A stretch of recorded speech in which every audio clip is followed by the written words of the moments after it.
என்னை தேடி ஒருத்தர் வந்தார். எனக்கு ரொம்ப நாளா ஒரு சந்தேகம், அதுக்கு உங்களை கேட்டு விளக்கம் பெறணும்னு வந்திருக்கிறேன்னார். என்ன உங்க சந்தேகம்னு கேட்டேன். யாரு என்ன பார்த்தாலும் உடனே முகத்தை திருப்பிட்டு போடுறாங்க சார், அதுக்கு என்ன காரணம்னு எனக்கு தெரியல, அதுதான் உங்களை கேட்டு தெரிஞ்சுக்கலாம்னு வந்திருக்கிறேன்னார். உங்களுக்கே தெரியலன்னா எனக்கு எப்படி தெரியும்னு, இருந்தாலும் உங்களுக்கு அனுபவம் இருக்குமேன்னார். அது சரி, உங்ககிட்ட பிரியமா பேசுற நண்பர்களே கிடையாதா அப்படின்னு கேட்டேன். அப்படி யாருமே இல்லைங்க அப்படின்னார். அப்படின்னா உங்ககிட்ட தான் ஏதோ குறை இருக்கு, உங்க பழக்க வழக்கத்தை கொஞ்சம் மாத்திக்கிட்டா எல்லாம் சரியா போடும் அப்படின்னு. என்ன செய்ய சொல்றீங்கன்னார். உங்களுக்கு நிறைய நண்பர்கள் தேவைன்னு. கிடைக்க மாட்டேங்கிறாங்களேன்னார். அதுக்கு சில வழிகள் இருக்குன்னு. அப்படியானார். அதிகமா நமக்கு நண்பர்கள் கிடைக்கணும்னா அதுக்குன்னு சில உத்திகள் இருக்கிறதாக அமெரிக்க எழுத்தாளர் ஒருத்தர் சொல்லியிருக்கிறார். சரி, அப்படி அவர் என்னதான் சொல்லியிருக்கிறார் அப்படின்னா வரிசையா சொல்றேன் கேட்டுங்க அப்படின்னு சொல்லி அவர்கிட்ட சொல்ல ஆரம்பிச்சேன். அதாவது முதல்ல நாம தெரிஞ்சுக்க வேண்டியது என்னன்னா, எப்ப பார்த்தாலும் நம்மளை பத்தியே பேசிட்டு இருக்க கூடாது. நமக்கு எதிரில் உட்கார்ந்து இருக்கிறவங்க நிறைய பேசுறதுக்கு வாய்ப்பு கொடுக்கணும். அவர் பேசுற விஷயம் எதுவா இருந்தாலும் எப்படி இருந்தாலும் ஆமா நல்லது அப்படின்னு சொல்லி ஏத்துக்கணும். இது முதல் கருத்து. ரெண்டாவது என்ன சொல்றாங்கன்னா, கூடுமான வரைக்கும் யாருகிட்டையும் அனாவசியமா வாதம் பண்ணிட்டு இருக்க கூடாது. மூணாவது கருத்து என்னன்னா, எந்த பிரச்சனையையும் அடுத்தவங்க கண்ணோட்டத்திலேயே பார்க்கணும், நம்ம பார்வையிலேயே பார்த்துட்டு இருக்க கூடாது. எப்பொழுதுமே அடுத்தவங்களுடைய மனோபாவத்தை நாம புரிஞ்சு வச்சுக்கிட்டோம்னா நம்மளை யாராலும் ஜெயிக்க முடியாது. நாலாவது கருத்து என்ன சொல்றாங்கன்னா, ஒருத்தர்கிட்ட பேச ஆரம்பிக்கும் பொழுது இயல்பா அன்பா ஆரம்பிக்கணும். இப்போ உதாரணத்துக்கு ஒண்ணு சொல்லணும்னா, உங்களுக்கு இந்த சட்டை ரொம்ப பொருத்தமா இருக்குதே அப்படின்னு ஆரம்பிக்கலாம். அதை விட்டுட்டு அன்னைக்கு என்ன சார் என்ன அம்போன்னு விட்டுட்டு போயிட்டீங்க அப்படின்னு ஆரம்பிக்க கூடாது. ஐந்தாவது விஷயம், நம்முடைய தவறுகளை தயக்கம் இல்லாம ஒத்துக்கணும், அப்படி ஒப்புக்கொள்ள கூச்சப்படக்கூடாது. ஆறாவது கருத்து என்னன்னா, அடுத்தவங்க அபிப்பிராயங்களுக்கு மதிப்பு கொடுக்கணும். நீங்க சொல்றது தப்பு சார் அப்படின்னு முகத்தில் அடிச்சது மாதிரி பேசக்கூடாது. ஏழாவது கருத்து என்ன சொல்றாங்க, நம்முடைய கருத்து என்னவோ அதை எதிராளியின் வாயிலிருந்து வரவழைக்கணுமா. அப்படி வரவழைக்கிறதுக்கு நாம முயற்சி பண்ணணும், அதுக்கு தகுந்த மாதிரி நாம பேசணும். எட்டாவது குறிப்பு என்னன்னா, சில பேர் எப்ப பார்த்தாலும் சவால் விட்டுக்கிட்டே இருப்பாங்க, அனாவசியமா சவால் விடக்கூடாது. ஒன்பதாவது யோசனை, நம்ம யோசனையை புதிய முறையில சொல்லி பார்க்கலாம். மற்றவர்கள் சொல்லுகிற யோசனையை ஏத்துக்கணும். அந்த யோசனை மகா மோசமானதா இருந்தா கூட அதை ஏத்துக்கிற மாதிரி கூட நடிக்கலாம், அதுல ஒன்றும் தப்பு இல்லை. பத்தாவது குறிப்பு ரொம்ப முக்கியமானது, அதாவது அனாவசியமா பொய் சொல்லக்கூடாது. அப்படி எப்பொழுதாவது பொய் சொல்ல வேண்டிய அவசியம் ஏற்பட்டா பெரிய பொய்யா சொல்லணும், அதை நம்பும்படியா சொல்லணுமா. இதெல்லாம் அந்த நிபுணர் சொல்ற கருத்து தான். சில சமயம் தேவைப்பட்டா பொய்ய கூட உண்மையா மாத்திக்கலாமா. அது எப்படி பொய்ய உண்மையா மாத்துறது அப்படின்னா, இப்ப எனக்கு கார் ஓட்ட தெரியும்னு நண்பர்கள் கிட்ட ஒரு பொய்ய சொல்லிவிட்டீங்கன்னு வைங்களேன், நண்பர்கள் நிஜமாவே ஒரு காரை கொடுத்து ஓட்டுன்னு சொல்றதுக்கு முன்னாடி ஏதாவது ஒரு டிரைவிங் ஸ்கூல்ல சேர்ந்து கார் ஓட்ட கத்துக்கலாமே. இதுதான் இந்த பொய்ய உண்மையா மாத்துறது. இது ஒரு உதாரணம், அவ்வளவுதான். இது மாதிரி பல பொய்களை உண்மையாக்க முடியும். அப்படி பொய்ய உண்மையாக்கி கூட சில பிரச்சனைகளை தீர்த்திட முடியும். 11வது குறிப்பு என்ன சொல்லுதுன்னா, உயர்ந்த நோக்கங்களை மட்டுமே வெளியில பேசணும். உள் மனசு எவ்வளவு ஒட்டட படிஞ்சு கிடந்தாலும் பரவாயில்ல. 12வது குறிப்பு, நல்ல நண்பர்களை தேடித்தான் பெறணும், அவங்க அவ்வளவு சுலபமா கிடைச்சிட மாட்டாங்க. இவ்வளவும் அனுபவசாலிகள் சொல்லி இருக்கிற குறிப்புகள். இந்த ஆலோசனைகளின்படி நடந்தா நமக்கு நல்ல நண்பர்கள் கிடைப்பாங்க. அதுக்கப்புறம் நமது வாழ்க்கை வெற்றி இருக்கிற திசையை நோக்கி வேகமா நகர ஆரம்பிக்கும். இந்த காலத்திலேயே நல்ல நண்பர்கள்லாம் எத்தனையோ பேர் உண்டு. ஒருத்தர் ரொம்பவும் கவலையோட நின்றுகிட்டு இருந்தார், கண்கள் கலங்கி போயிருந்தது, கிட்டத்தட்ட அழுதுகிட்டு இருந்தார். ஏன் சார் இப்படி அழறீங்க, என்ன ஆச்சு உங்களுக்குன்னு கேட்டேன். ஒரு மெதுவா கண்ணை தொடச்சிக்கிட்டு, என்னுடைய நண்பன் ஒருத்தன் ஒரு நாள் கோவத்துல என்னை பார்த்து உன்னோட ஒரு வருஷத்துக்கு பேச மாட்டேன் போன்னு சொல்லிவிட்டான், சபதம் போட்டுட்டான் அப்படின்னாரு. அதுக்காக இப்படி கவலைப்படுறீங்கன்னு கேட்டேன். அவர் சொன்னார், நான் அதுக்காக கவலைப்படல சார், அந்த ஒரு வருஷ கேடு என்னோட முடியுது, நான் அதை நினைச்சு எழுதிட்டு இருக்கிறேன் அப்படின்னா. இப்படிப்பட்ட நண்பர்களும் உண்டு. அதனால நல்ல நண்பர்களா பார்த்து நமக்கு சேர்த்துக்கிட்டோம்னா நம்ம வாழ்க்கையில எந்த முயற்சி எடுத்தாலும் அதுல சுலபமா வெற்றி கிடைக்கும். ஒருத்தர் ரொம்ப கவலையோட வந்தார். ஏன் இப்படி ஒரு மாதிரியா வர்றீங்க அப்படின்னு கேட்டேன். அவர் என்ன நிமிர்ந்து பார்த்தார். என்னை பார்த்து ஒருத்தன் பைத்தியம்னு சொல்லிவிட்டான் சார், அவன் அப்படி சொன்னதுக்கு அப்புறம் தான் நான் இப்படி ஆயிட்டேன்னாரு.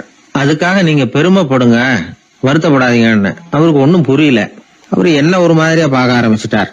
நான் உடனே ஓஷோ சொல்லி இருக்கிற சில கருத்துக்களை அவர்கிட்ட எடுத்து சொன்னேன். இத பாருங்க, இந்த உலகத்துல பல பெரிய மேதாவிகள்லாம் சாதாரண மக்கள் கண்ணுக்கு பைத்தியமா தான் தெரிஞ்சிருக்கிறாங்க அப்படின்னு விவரத்தை சொன்னேன். ஏன்னா மத்தவங்க மாதிரி அவங்க கவலைப்படுறது இல்ல, எதுக்கும் இறுக்கம் அடையறது இல்ல, சாவை கண்டு பயப்படுறது இல்ல, அற்பமான மகிழ்ச்சிக்கு ஆசைப்படுறது இல்ல. அவங்க முழுமையா வாழறாங்க. மத்தவங்களை இது பாதிக்குது. ஏன்னா இவங்களால அவங்க மாதிரி அலட்டிக்காம இருக்க முடியறது இல்ல. அதனால வெறுக்க ஆரம்பிச்சு விடுறாங்க. அவன் கிடக்குறான் பைத்தியக்காரன் அப்படின்னு சொல்லி அவங்களுக்குள்ளேயே ஆறுதல் அடையறதுக்கு முயற்சி பண்றாங்க. இதுதான் இன்னைக்கு உலகத்துல நாம பாத்துக்கிட்டு இருக்கிறது. ஆனா ஒரு உண்மை என்ன தெரியுமா? இந்த உலகத்துல பைத்தியக்காரர்களும் புத்தி சுவாதீனம் இல்லாதவங்களும் தான் மகிழ்ச்சியாவும் கொண்டாட்டமாவும் இருக்க முடியும். அதனால நமக்கெல்லாம் புத்தி சுவாதீனத்துடன் கூடிய ஒரு பைத்தியக்காரத்தன்மை இருக்கிறது நல்லதுதான். அப்படி இருந்தாதான் வாழ்க்கையை கொண்டாட முடியும். ஒரு மனநல மருத்துவமனையில ஒருத்தர் சிகிச்சைக்காக சேர்ந்திருந்தார். சேர்ந்து 1 வருஷம் ஆச்சு. தான் குணமாயிட்டோங்கிறது அவருக்கு தெரிஞ்சு போச்சு. டாக்டர் கிட்ட விவரத்தை சொன்னார். இது மாதிரி எனக்கு மனசுல தோணுதுங்க, நான் தெளிஞ்சுட்டேன் போல இருக்கு அப்படின்னு அவர் சொல்லியிருக்கிறார். அவரும் சொன்னார், நீங்க சொல்றது சரியாதான் இருக்கும், இருந்தாலும் உங்களை இங்கேயே வச்சிருந்து சில சோதனைகள்லாம் பண்ணி பார்த்துட்டு அதுக்கப்புறம் வீட்டுக்கு அனுப்புறோம் அப்படின்னார். சரிங்கன்னார் அவரு. அதே மாதிரி அவரை மேற்கொண்டு கொஞ்ச நாள் தங்க வச்சு சோதனைகள்லாம் பண்ணி பார்த்துட்டு இவர் சொல்றது உண்மைதான்னு தெரிஞ்சது. இவர் புத்தி சுவாதீனம் சரியா இருந்தது. இவர் நல்ல நிலைமைக்கு வந்துட்டாருங்கிறது டாக்டருக்கு புரிஞ்சது. அதுக்கப்புறம் சரி, நீங்க சொன்னது சரி, இனிமே நீங்க வீட்டுக்கு போகலாம் அப்படின்னு சொல்லி அனுப்பி வச்சார். இவர் வீட்டுக்கு வந்துட்டார். அதுக்கப்புறம் இவர் தன்னுடைய அனுபவங்களை சொன்னாராம். எப்படி இருந்தது மருத்துவமனை வாழ்க்கை அப்படின்னு கேட்டிருக்கிறாங்க நண்பர்கள்லாம். அப்போ இவர் சொன்னாராம், இத பாருங்க, நான் 1 வருஷம் பைத்தியங்களோட பைத்தியமா வாழ்ந்தேன். அதுல கொஞ்சம் கூட எனக்கு சிரமம் தெரியல. அந்த 1 வருஷமும் 1 வினாடியா போனது மாதிரி இருக்குது. ஆனா நான் புத்தி தெளிஞ்சதுக்கு அப்புறம் 1 வாரம் அவங்களோட இருந்தேன் பாருங்க, அந்த 1 வாரம் தான் எனக்கு 1 யுகமா தெரிஞ்சது. அவ்வளவு கஷ்டப்பட்டேன் அப்படின்னாராம்.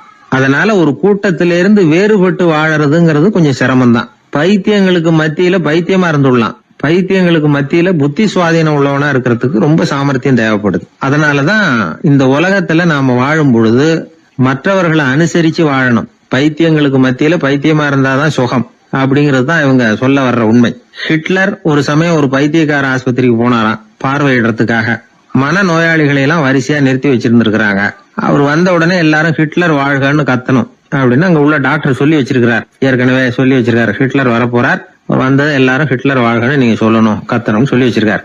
சரின்ட்டு நிக்கிறாங்க. ஹிட்லர் வந்தார். சொல்லி வச்சது மாதிரி எல்லாரும் கத்துனாங்க, ஹிட்லர் வாழ்கன்னு. ஒருத்தர் மட்டும் கத்தாம அமைதியா நின்னுகிட்டு இருந்தார். ஹிட்லர் அவர்கிட்ட போய், ஏன் நீங்க மட்டும் ஹிட்லர் வாழ்கன்னு சொல்லாம நிக்கிறீங்கன்னார். அதுக்கு அவர் மெதுவா, நான் பைத்தியக்காரன் இல்ல, டாக்டர் அப்படின்னாராம். அதனால பைத்தியங்களோடு பைத்தியமா வாழறதுங்கிறது ஒரு சுகம். இந்த உலகத்துல ஏற்கனவே நான் சொன்னது மாதிரி பைத்தியக்காரர்களும் புத்தி சுவாதீனம் இல்லாதவங்களும் தான் மகிழ்ச்சியாகவும் கொண்டாட்டமாகவும் இருக்க முடியும். அதனால புத்தி சுவாதீனத்துடன் கூடிய ஒரு பைத்தியக்காரத்தன்மை நமக்கு தேவை. அந்த நுட்பத்தை புரிந்து கொண்டு நம்முடைய வாழ்க்கையை நாம கொண்டாடுவோம். 11ஆம் நூற்றாண்டுல ஒரு புகழ்பெற்ற இறைநேச செல்வர் வாழ்ந்து வந்தார். அவர் பேரு அப்துல்லா ஹிஸ் சௌமை. இப்போ சோவியத் ரஷ்யாவில் உள்ள ஜீலான்கிற நகரத்தோட புறநகர் பகுதியில நீப்புன்னு ஒரு ஊர், அங்கதான் அவர் இருந்தார். அவருக்கு ஒரு ஆப்பிள் தோட்டம் இருந்தது தஜ்லா நதி ஓரத்துல. அந்த தோட்டத்துல அவர் ஒரு நாள் உலாவிக்கிட்டு இருக்கிறார். அந்த சமயத்துல 20 வயசுள்ள அழகான இளைஞர் ஒருத்தர் அவர் முன்னாடி வந்து நின்னார். என்ன நீங்க மன்னிக்கணும்னார். இவருக்கு ஒன்னும் புரியல. யாரப்பா நீ என்ன கெடுதல் பண்ணுன, நான் எதுக்கா உன்னை மன்னிக்கணும் அப்படின்னு கேட்டார். ஐயா, என் பேரு அபு சாலிஹ் மூசா. இங்க இருந்து 4 கல் தொலைவில் இருக்கக்கூடிய இதே தஜ்லா நதி ஓரத்துலதான் நான் இருக்கிறேன். நேத்து மத்தியானம் எனக்கு ஒரு நல்ல பசி. அந்த நேரம் ஒரு ஆப்பிள் பழம் இந்த நதியில மிதந்து வந்தது. அவசரத்துல அதை எடுத்து சாப்பிட்டதுக்கு அப்புறம் தான் அப்படி செஞ்சது பெரிய தவறுங்கிறத உணர்ந்தேன். ஒரு பொருளுக்கு உரியவர்கள் யாரோ அவங்க அனுமதி இல்லாம அந்த பொருளை சாப்பிடுறது ஹராமான அந்த பழம் என் வயத்துக்குள்ள போனதுல இருந்து எனக்கு நிம்மதி இல்ல. ராத்திரி பூரா தூங்கவே முடியல. காலையில எழுந்திரிச்சதும் இந்த நதி ஓரமா பாத்துக்கிட்டே வந்தேன். உங்க தோட்டத்தை பார்த்தேன். ஒரு மரத்தோட கிளை தண்ணியில தொட்டுக்கிட்டு இருக்கிறத பார்த்தேன். அதனால நான் சாப்பிட்ட பழம் இங்க இருந்து தான் வந்திருக்கணும். அந்த பழத்துக்கு உரியவர் நீங்க தான். நீங்க என்ன மன்னிச்சாதான் நான் சாப்பிட்ட பழம் ஹலாலா, குற்றம் நிவர்த்தியா, தயவு பண்ணி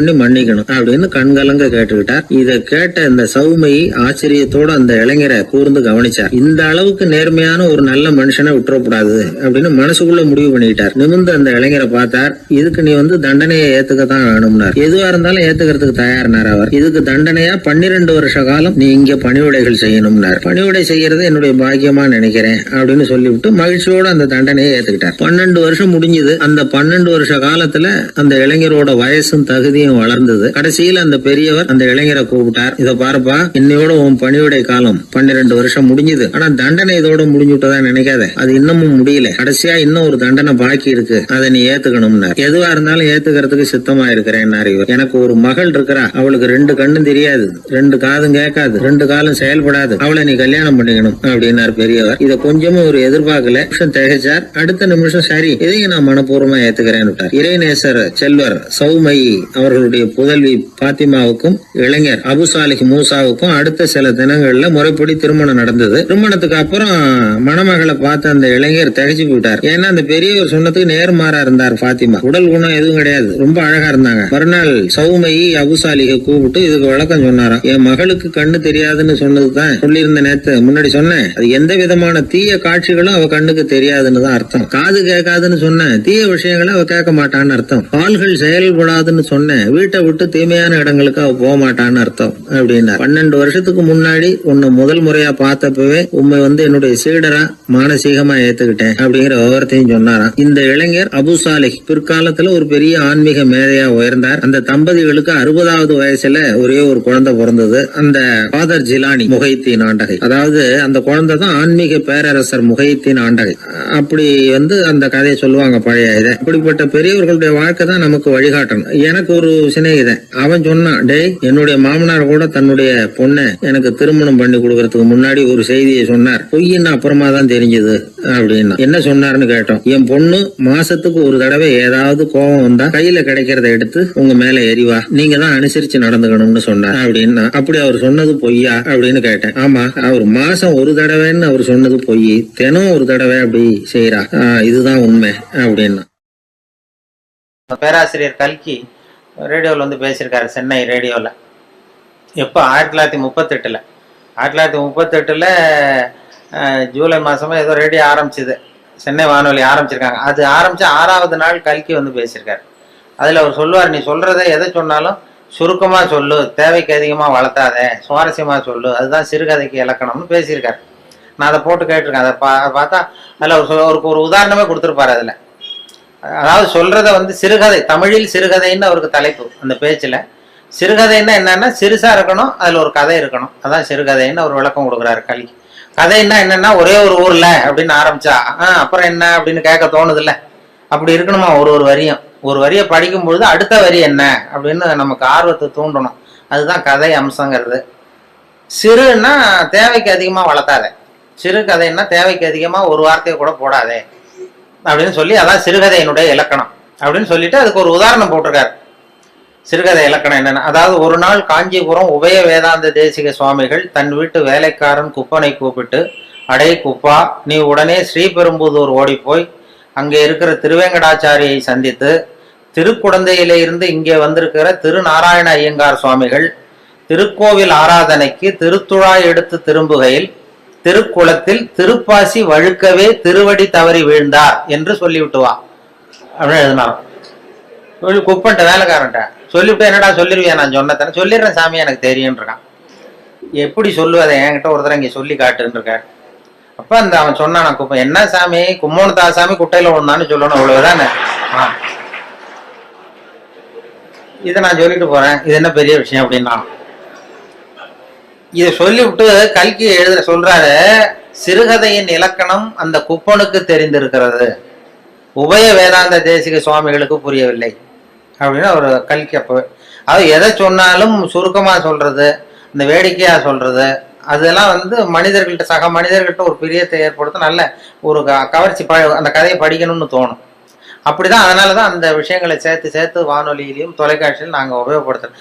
வானொலியிலேயே ரொம்ப, தொலைக்காட்சியிலேயே கூட நிறைய சுவாரஸ்யமான அனுபவம் நம்ம வாழ்க்கையிலேயே நடக்கும். நிறைய வாழ்க்கையிலேயே கூட. இப்போ நான் இது முதல்ல திருநெல்வேலியில தான் ரேடியோவில் சேர்ந்தேன், திருநெல்வேலி ரேடியோவில். அப்போ முத போய் என்னை பேட்டி எடுக்கிறதுக்கு மைக்கெல்லாம் கொடுத்து எங்கள் டைரக்டர் ஒருத்தர் அனுப்புனார். யாருக்கிட்டன்னா, இந்த டனல் தங்கவேலுன்னு ஒரு நடிகர் இருந்தார், கே.ஏ. தங்கவேலுன்னு ஒரு பிரபலமான நகைச்சுவை நடிகர். அவர் இதுக்கு ஒரு பொருள் காட்சியில நாடகம் நடத்துறதுக்காக வந்திருக்காரு திருநெல்வேலி. அங்கே ஒரு ஹோட்டலில் தங்கியிருக்காரு. அப்போ நான் அப்போதான் புதுசாக போய் வேலையில சேர்றேன் ரேடியோவில். எங்கள் டைரக்டர் கூப்பிட்டு, இது மாதிரி தங்கவேலுங்கிற நடிகர் வந்திருக்கிறாரு, அவரை போய் இன்டர்வியூ பண்ணிட்டு வா, பேட்டி எடுத்துட்டு வா அப்படின்னாரு. சார் எனக்கு பழக்கம் இல்லை, கொஞ்சம் பழக்கம் ஆனதுக்கப்புறம் போகிறேன், இப்போ வேறு யாரையாவது அனுப்புங்கன்னு. இல்லை அப்புறம் எப்போ தான் கற்றுக்கிறது, நீ போய் கற்றுட்டு வா அப்படின்னு சொல்லி உடனே மைக்கு எல்லாத்தையும் கொடுத்து அனுப்பிச்சிட்டார் கூட.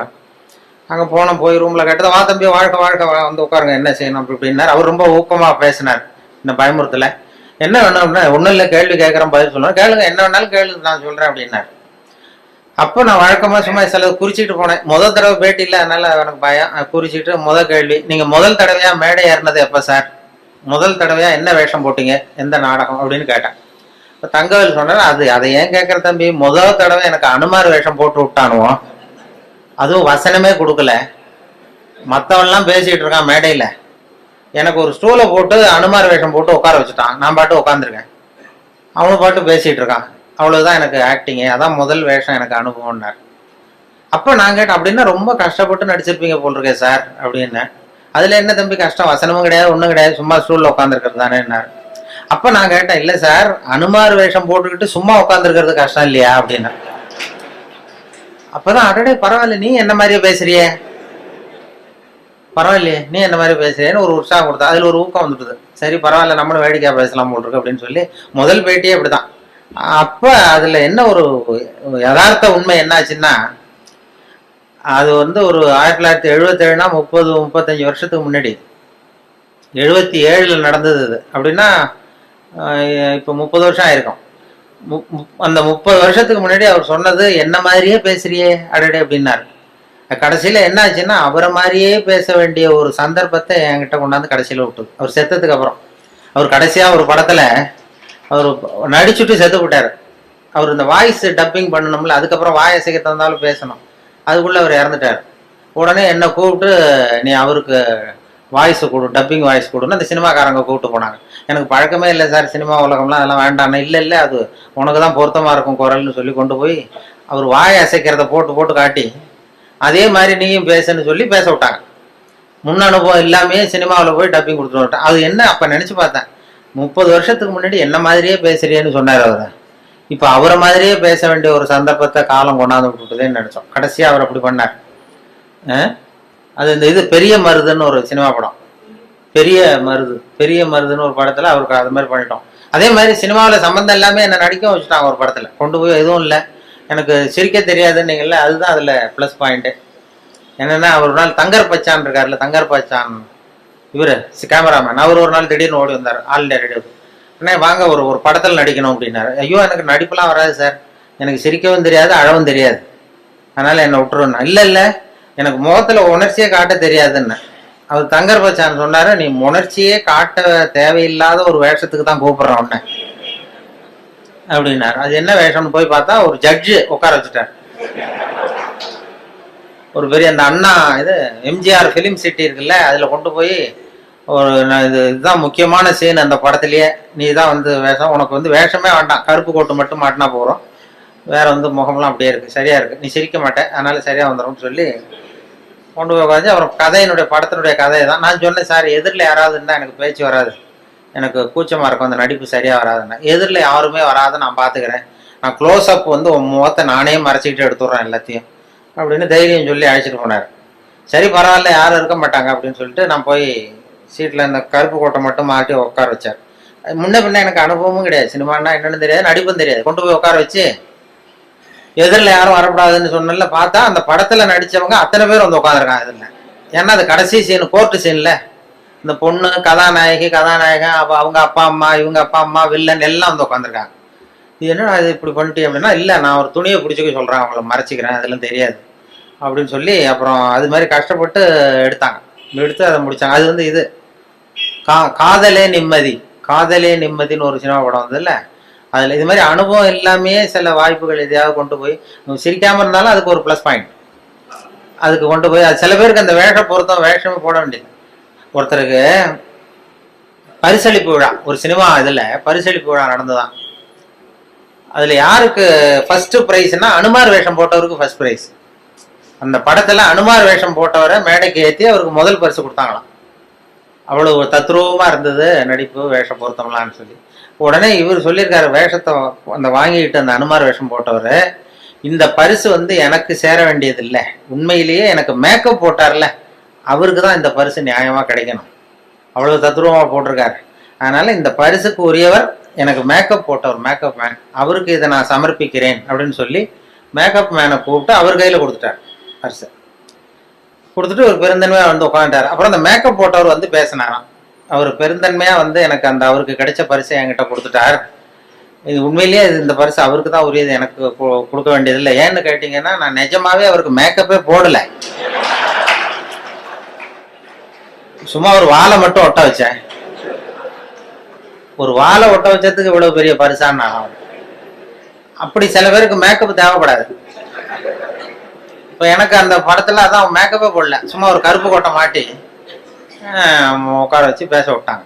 இப்படி சில பேருக்கு அந்த மேக்கப் அவசியம் இருக்காது, அந்த முகத்தினுடைய இது அப்படி பண்ணுவாங்க. அப்போ அதனாலதான் அந்த நம்ம வந்து வாழ்க்கையை வந்து அப்படி இது பண்ணணுங்கிறது வேடிக்கையாக எடுத்துக்கணும். நிறைய இது பண்ணி சிக்கல் உண்டாகும். நான் இந்த ரேடியோவிலையும் அந்தந்த அப்பப்போ அந்த ஏதாவது சில நண்பர்கள் நகைச்சுவை சொல்றது எல்லாம் பண்ணிக்கிறது. சொந்த வாழ்க்கையிலேயே நிறைய அது மாதிரி இது பண்ணோம். இப்போ மெட்ராஸில் நான் வந்து இது மாதிரி ஆன்மீக விஷயமா சொல்லிட்டு இருந்ததும், ஒரு அப்போல்லாம் டிவிக்கு வரல, வானொலியில மட்டுமே 14 வருஷமா அந்த இன்று ஒரு தகவல்னு சொல்லிட்டு இருந்தோம். அப்ப எனக்கு என்ன முகம் தெரியாது யாருக்கும், ஆனா குரலை கண்டுபிடிச்சிருவாங்க, முகம் தெரியாது. அப்ப என்னன்னா வெளியில யாருன்னு தெரியாது, ஆனா இன்று ஒரு தகவல் யாரோ பெரிய ஆன்மீக விஷயம் அதெல்லாம் சொல்லிட்டு இருக்காருன்னதும் வெளியில வந்து ஒரு இமேஜ் வேற மாதிரி இருந்தது. ஒரு ஆட்டோ டிரைவர் அடையாறுல இருந்து என்ன ஆட்டோவில் போய் ஏறி உட்காந்தேன். எங்கே சார் போகணுன்னாரு. இது மாதிரி போங்க அப்படின்ட்டு ஏறி உட்காந்து போயிட்டு இருக்கேன், அந்த மயிலாப்பூர் பக்கம் போங்கன்னு. அவருக்கு என்ன ஒரு சந்தேகம்னா, இவன்கிட்ட பேச்சு கொடுத்துட்டே வர்றாரு, இவரை எங்கேயோ இவர் குரலை கேட்டது மாதிரி இருக்க அப்படின்னு அவர் ரேடியோவில் கேட்டிருக்காரு. அதை உறுதிப்படுத்திக்கிறதுக்கு அப்போல்லாம் டிவியில் வரலன்னா உறுதிப்படுத்திக்கிறதா என்கிட்ட பேசிக்கிட்டே இருக்காரு. சார் இன்னைக்கு பேப்பர் பார்த்தீங்களா, அது இதுன்னா நானும் பேசிக்கிட்டே இருக்கேன். அவர் மனசுக்குள்ள ஒரு சந்தேகம், கேட்கறதுக்கு ஒரு தயக்கம். வந்து மயிலாப்பூர் வந்து எங்கே நிறுத்தணும் வண்டியேன்னார்.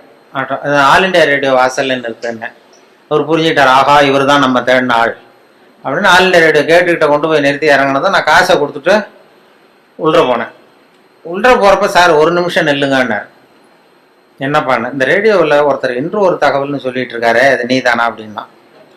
ஆமாம் நான் தான் அப்படின்னதும் அப்படியே அதிர்ச்சி ஆனது மாதிரி பார்த்தாரு. என்ன பார்த்துட்டு, என்ன சார் பேண்ட்லாம் போட்டிருக்கீங்க அப்படின்னாரு.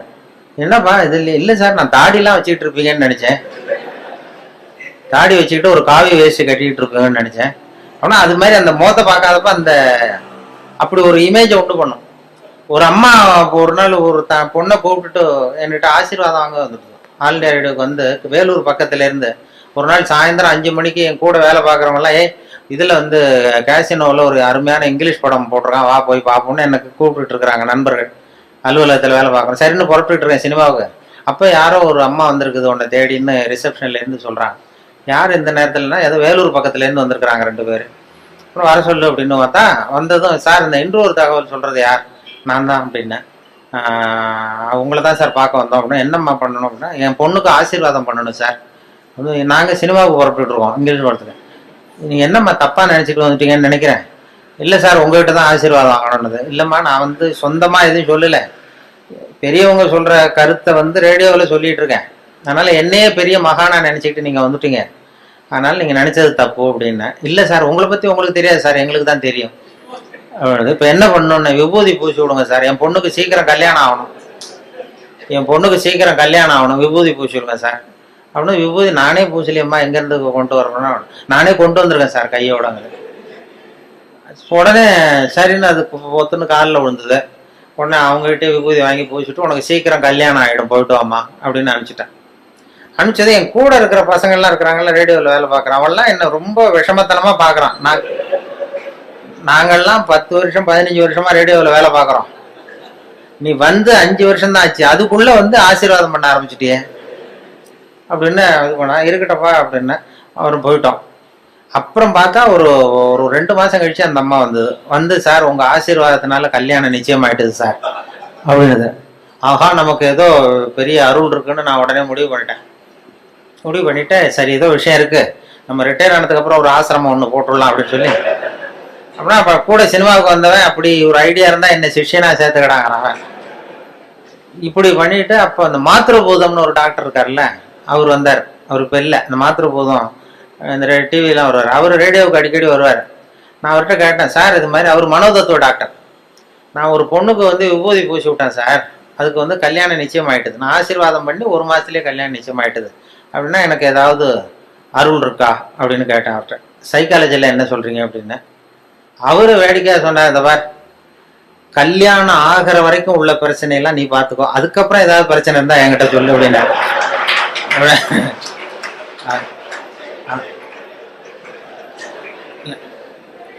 இல்லை சார், இது வந்து இல்லை, உங்கள் சைக்காலஜியில் என்ன சொல்கிறீங்க அதை சொல்லுங்க, இது மாதிரி நான் நடந்ததுன்னு. உடனே அவர் சொன்னார், அது வந்து டாமினோ எஃபெக்ட்னு பேரான். சைக்காலஜியில் டாமினோ எஃபெக்ட்னு பேர். அது எப்படின்னா, ஒரு செங்கல்ல வச்சு சின்ன பிள்ளையில விளையாடுறது உண்டு, வரிசையாக அடுக்கி வச்சு ஒரு கல்லை தள்ளி விட்டா அது இன்னொரு கல்லில் விழும், அது இன்னொரு கல்லில் விழும். ஒரு புத்தகத்தை கூட அப்படியே செங்குத்தாக நிறுத்தி இப்படி வரிசையாக நிறுத்திடுறது. ஒரு புத்தகத்தை தள்ளி விட்டிங்கன்னா அது அடுத்த புத்தகத்தில் விழும், அடுத்த புத்தகத்தில் அப்படியே போயிட்டே இருக்கும்.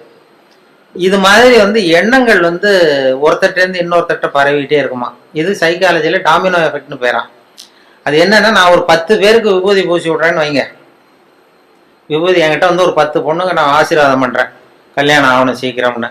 அது எப்படியும் 7-8க்கு கல்யாணம் ஆகிடும். நான் விபூதி பூசினாலும் பூசலைன்னாலும் கல்யாணம் ஆகிடும். அவங்க என்னன்னா, அந்த மாப்பிள்ளை தேடுற நேரத்தில் தான் அந்த ஆசீர்வாதமே வாங்க வர்றாங்க. அது வந்து பிறந்த குழந்தையே தூக்கிட்டு வந்து காலில் போட்டு சீக்கிரம் கல்யாணம் ஆகணும்னா கூட சொல்கிறது இல்லை யாரும். அவங்களே ஒரு முயற்சி பண்ணிட்டு இருக்கிற நேரத்தில் தான் ஆசீர்வாதம் வாங்க வராங்க. நீ அப்படி ஆசீர்வாதம் பண்ணும்பொழுது 10ல் ஒரு 8 பேருக்கு நிச்சயமாக கல்யாணம் ஆகிடும், அவங்கள தேடி பிடிச்சிருவாங்க. அவங்க என்ன பண்ணுறாங்கலாம், இது மாதிரி ரேடியோவில் ஒருத்தர் இன்று ஒரு தகவல் சொல்லிட்டு இருக்காரு, அவர்கிட்ட விபூதி பூசிட்டா உடனே கல்யாணம் ஆகிடுது அப்படின்னு இன்னொருத்தர்கிட்ட சொல்ல ஆரம்பிக்கிறாங்க. இந்த ஒரு புத்தகம் இன்னொரு புத்தகத்தில் விழுறது மாதிரி. அது டாமினோ எஃபெக்ட். அதாவது இந்த 8 பேரும் இன்னொரு 10 பேர்கிட்ட 80 பேர்கிட்ட சொல்லுவாங்க, இப்படி ஒருத்தர் இருக்காரு, அவருக்கு ஏதோ ஒரு அருள் இருக்கு அப்படின்னு. இது இப்படி பரவி போகுது. பரவிட்டு நிறைய பேர், 8 பேர் அந்த இடத்துல 80 பேர் தேடிட்டு வர ஆரம்பிச்சிடுறாங்க. இந்த 2 பேருக்கு ஃபெயிலியர் ஆகுது பாருங்க, 2 பேர் கல்யாணம் ஆகல அல்லது டிலே ஆகுதுன்னு வைங்க, அவங்க உடனே என்னை பற்றி தப்பு பிரச்சாரம் பண்ணுறது இல்லை, அவர்கிட்ட போனோம் விபூதி பூசிட்டோம் கல்யாணம் ஆகலைன்னு சொல்றது இல்லை, வேற சாமியார் தேட ஆரம்பிச்சிடுறது. இது சரியில்லை, வேற அந்த கோயிலுக்கு போயிட்டு வருவோம், இந்த கோயிலுக்கு போகலான்னு வேற முயற்சியில் ஈடுபட்டுறாங்க. அவங்க நோக்கம் வந்து கல்யாணம் ஆகணுங்கிறது தான். அதனால இது இந்த டாமினோ எஃபெக்ட் தான் உனக்கு வந்து பண்றது. இதை வந்து உனக்கு அருள் இருக்குன்னு நினைச்சிடாத அப்படின்னு மாத்திருபோதம் எனக்கு புத்தி சொல்லிவிட்டு, இதை நினைச்சிக்கிட்டு நீ ஆசிரமம்லாம் ஆரம்பிக்காதேன்னாரு.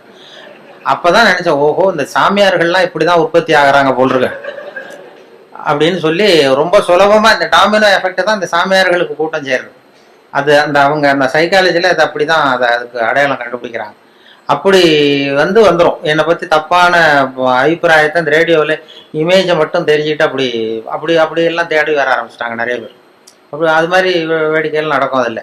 அதனால் அந்த இது சொல்லும்போது, இப்போ விவசாய நிகழ்ச்சிங்கிறது ரொம்ப ட்ரையாக இருக்கும், இந்த இது மாதிரி ஸ்ட்ராட்டஜிக்ஸ் மாதிரி. அதனால் விவசாயத்துலேயும் நாங்கள் வந்து எதையாவது வேடிக்கை கலந்து விட்டுறது. இப்போ கோழி பண்ணை வளர்க்குறத பற்றி பேசுவோம்.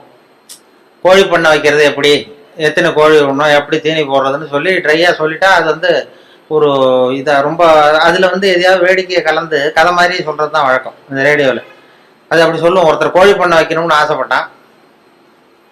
அவன் என்ன பண்ணுறது, போய் உடனே ஒரு கால்நடை மருத்துவர்கிட்ட போய் யோசனை கேட்க வேண்டியது தானே. அவன் நேராக போய் உள்ளூர் சாமியார்கிட்ட வைத்தியம் கேட்டான். உள்ளூர் சாமியார்கிட்ட இது மாதிரி கோழி பண்ணை ஒரு 1000 கோழியை வச்சு வளர்த்தான், பண்ணையை வச்சு. அதில் பாதி செத்து போச்சு. உடனே என்ன குறைன்னு தெரியலையேன்னு சொல்லி சாமியார்கிட்ட போய் யோசனை கேட்டான். ஒரு சாமியார் ஏதோ மந்திரம் பண்ணிட்டு, நீ கோழி பண்ணை வச்சிருக்கியா, அது மேலே கூரை போட்டிருக்கியா, ஓடு போட்டிருக்கியா, அந்த கொட்டாயில் ஓடு போட்டிருக்கேன்னா அதான் தப்பு, நீ கூரையை மாற்றி சரியாக போடுன்ட்டார். ஏதோ பண்ணி ஆசீர்வாதம் பண்ணி சரிட்டு வந்து கூரையை மாற்றினான். அப்புறமும் பாதி செத்துது. மறுபடியும் அதே சாமியார்கிட்ட போனான், மறுபடியும் பாதி செத்து போச்சு சாமி அப்படின்ட்டுருக்கான். சரி, இந்த செவருலாம் வந்து செங்கல் செவரா மண்ணு செவரா அப்படின்னா, செங்கல் செவரு அப்படின்னா அதான் தப்பு, மண்ணு செவரா மாற்று சரியாக போடுன்ட்டான். சரிட்டு அதையும் மாற்றினா அப்புறமும் பாதி செத்துது. ஓடி போய் சாமிகிட்டே நின்னான். இப்போ சரிப்பா, இந்த கேட்டு வாசப்படி தெற்கு முகமாக வச்சிருக்கியா வடக்கு முகமாக வச்சிருக்கியானா வடக்க வச்சிருக்கானா, அதான் தப்பு, தெற்க மாற்று அப்படின்னா மாற்றிட்டான். மறுபடியும் போய் நின்றுருக்கான். சாமி மறுபடியும் செத்து போச்சுன்னு. அப்போ அவர் பொறுமையாக சொன்னார் அந்த சாமியார்த்த, பாருப்பா, அதாவது சொல்றதுக்கு யோசனை நிறைய இருக்கு என்கிட்ட, சோதிக்கிறதுக்கு கோழி இல்லையே உன்கிட்ட, என்ன பண்றது அப்படின்னாராம். இதை வந்து அந்த கோழி பண்ணை வைக்கிற இதில் சொல்லிடுறது. கோழி பண்ணையை பற்றி ரேடியோவில் ஒலி வரும்போது இப்படி ஒரு கதையை உண்டு பண்ணுறது.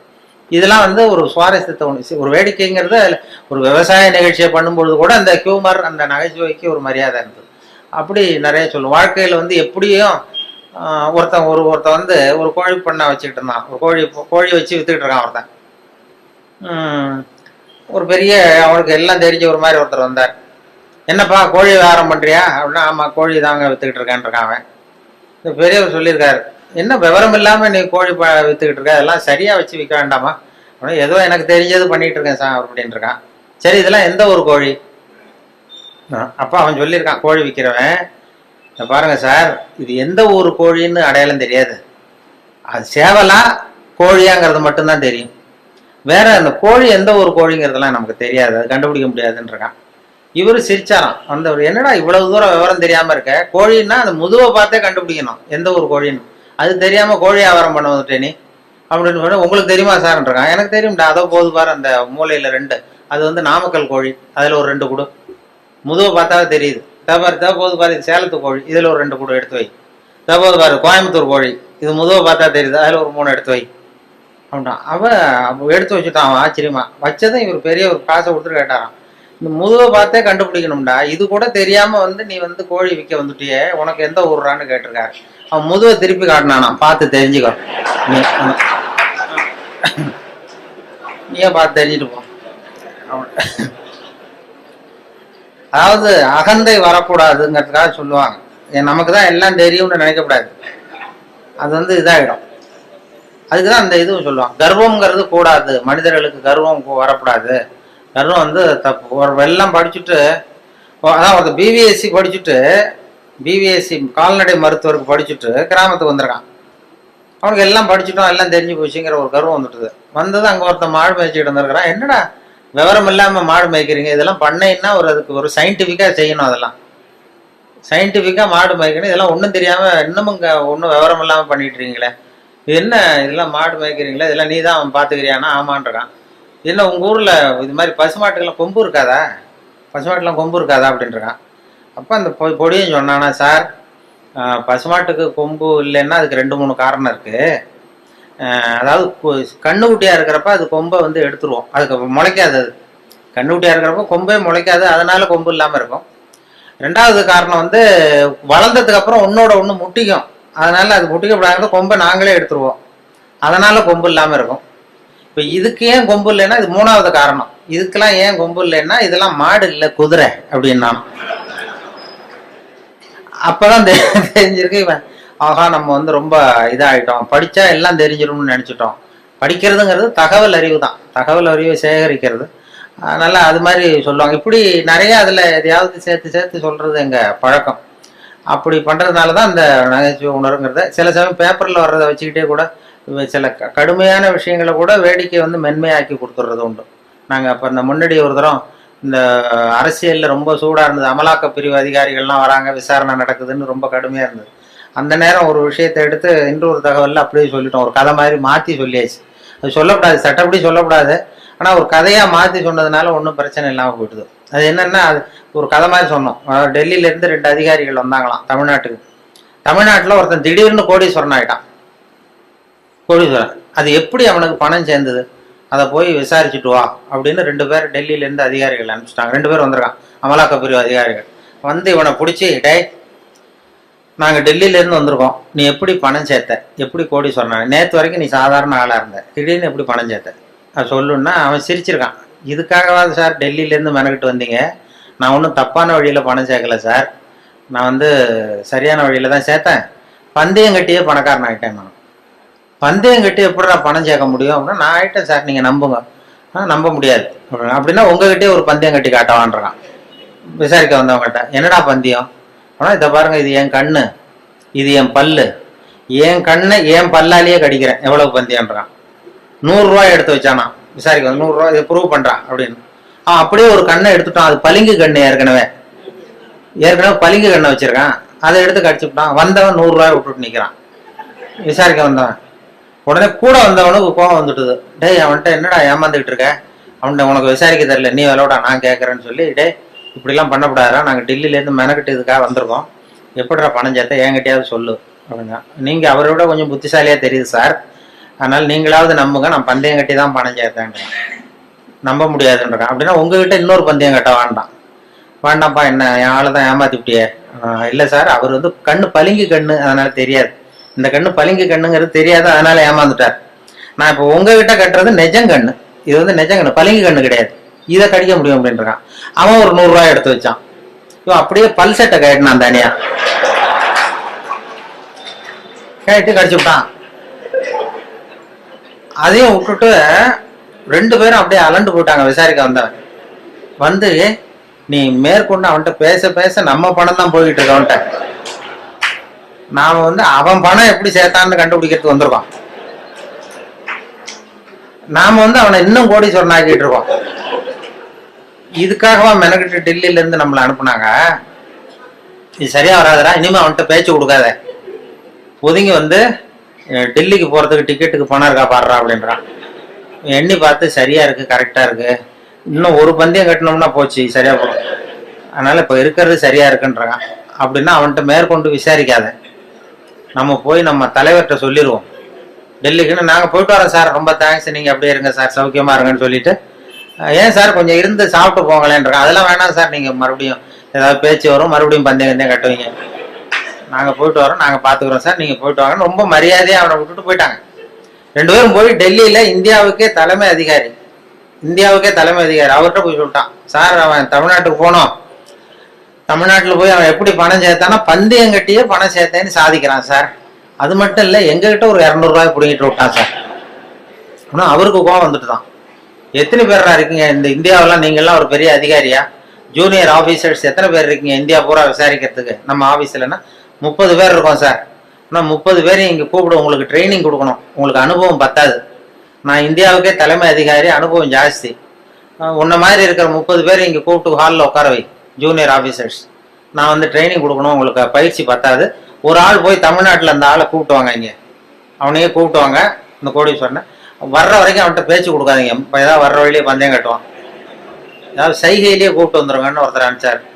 ஒருத்தன் வந்து மெதுவா ரொம்ப சாமர்த்தியமா அவன்கிட்ட எது கேட்டாலும் இல்லை சார் எல்லாம் அங்கே போய் பேசிக்கலாம் வாங்க, எதுக்கு சார் கூப்பிட்டு போறீங்கன்னா அதெல்லாம் அங்கே போய் பேசிக்கலாம் சார், நீங்கள் ஒன்றும் வாங்கன்னு மெதுவா பேச்சு கொடுக்காம கொண்டு போய் டெல்லியில் இது மாதிரி மேடையில் நிறுத்தி அந்த பெரிய இந்தியாவுக்கே தலைமை அதிகாரி உட்காந்துருக்கார், இவன் நிற்கிறான், இந்த 30 பேர் ஜூனியர் ஆஃபீஸர்ஸ் உட்காந்துருக்காங்க, அவங்களுக்கு ட்ரைனிங் கொடுக்குறாரு அவர். இதை பாருப்பா, நான் வந்து இந்தியாவுக்கே தலைமை அதிகாரி, நான் நினைச்சேன்னா உன் தண்டனையை குறைக்க முடியும், உனக்கு வந்து உன்னை அப்ரூவராக கூட மாத்திடுவேன், அந்த அதிகாரம்லாம் என்கிட்ட இருக்கு, அதனால என்கிட்ட சொல்லிடு எப்படி பணம் சேர்த்தேன் அப்படிங்கிறார். சார் நீங்க வந்து இந்தியாவுக்கே தலைமை அதிகாரி, உங்களுக்கு அனுபவமும் ஜாஸ்திங்கிறத நான் புரிஞ்சுக்கிட்டேன், வயசும் ஜாஸ்தி, அதனால நீங்களாவது நம்புங்க சார், நான் பந்தயம் கட்டி தான் பணம் சேர்த்தேன். அங்கேயும் நம்ப முடியாதரா அப்படின்னா உங்ககிட்ட ஒரு பந்தயம் கட்டிட்டோமான்றான்.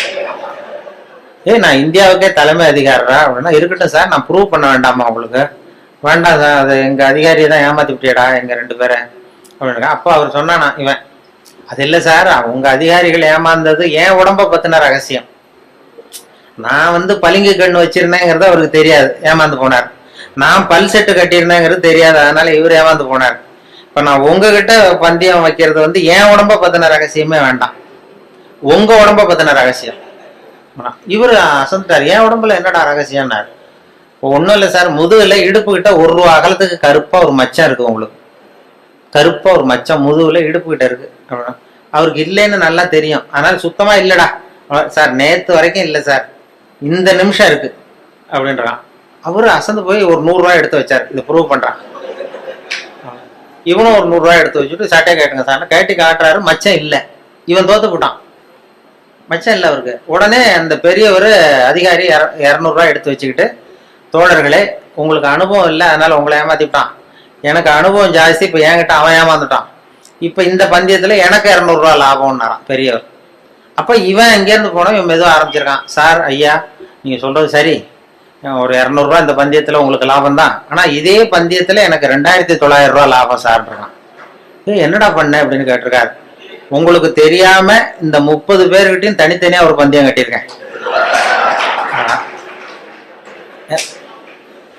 என்ன பந்தயம்டா கட்டினேன்?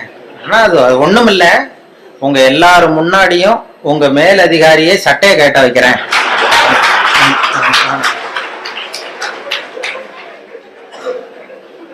அதனால சரியா போச்சு சார், 2900 ரூபா கொடுங்க சார் வாங்கிட்டான்.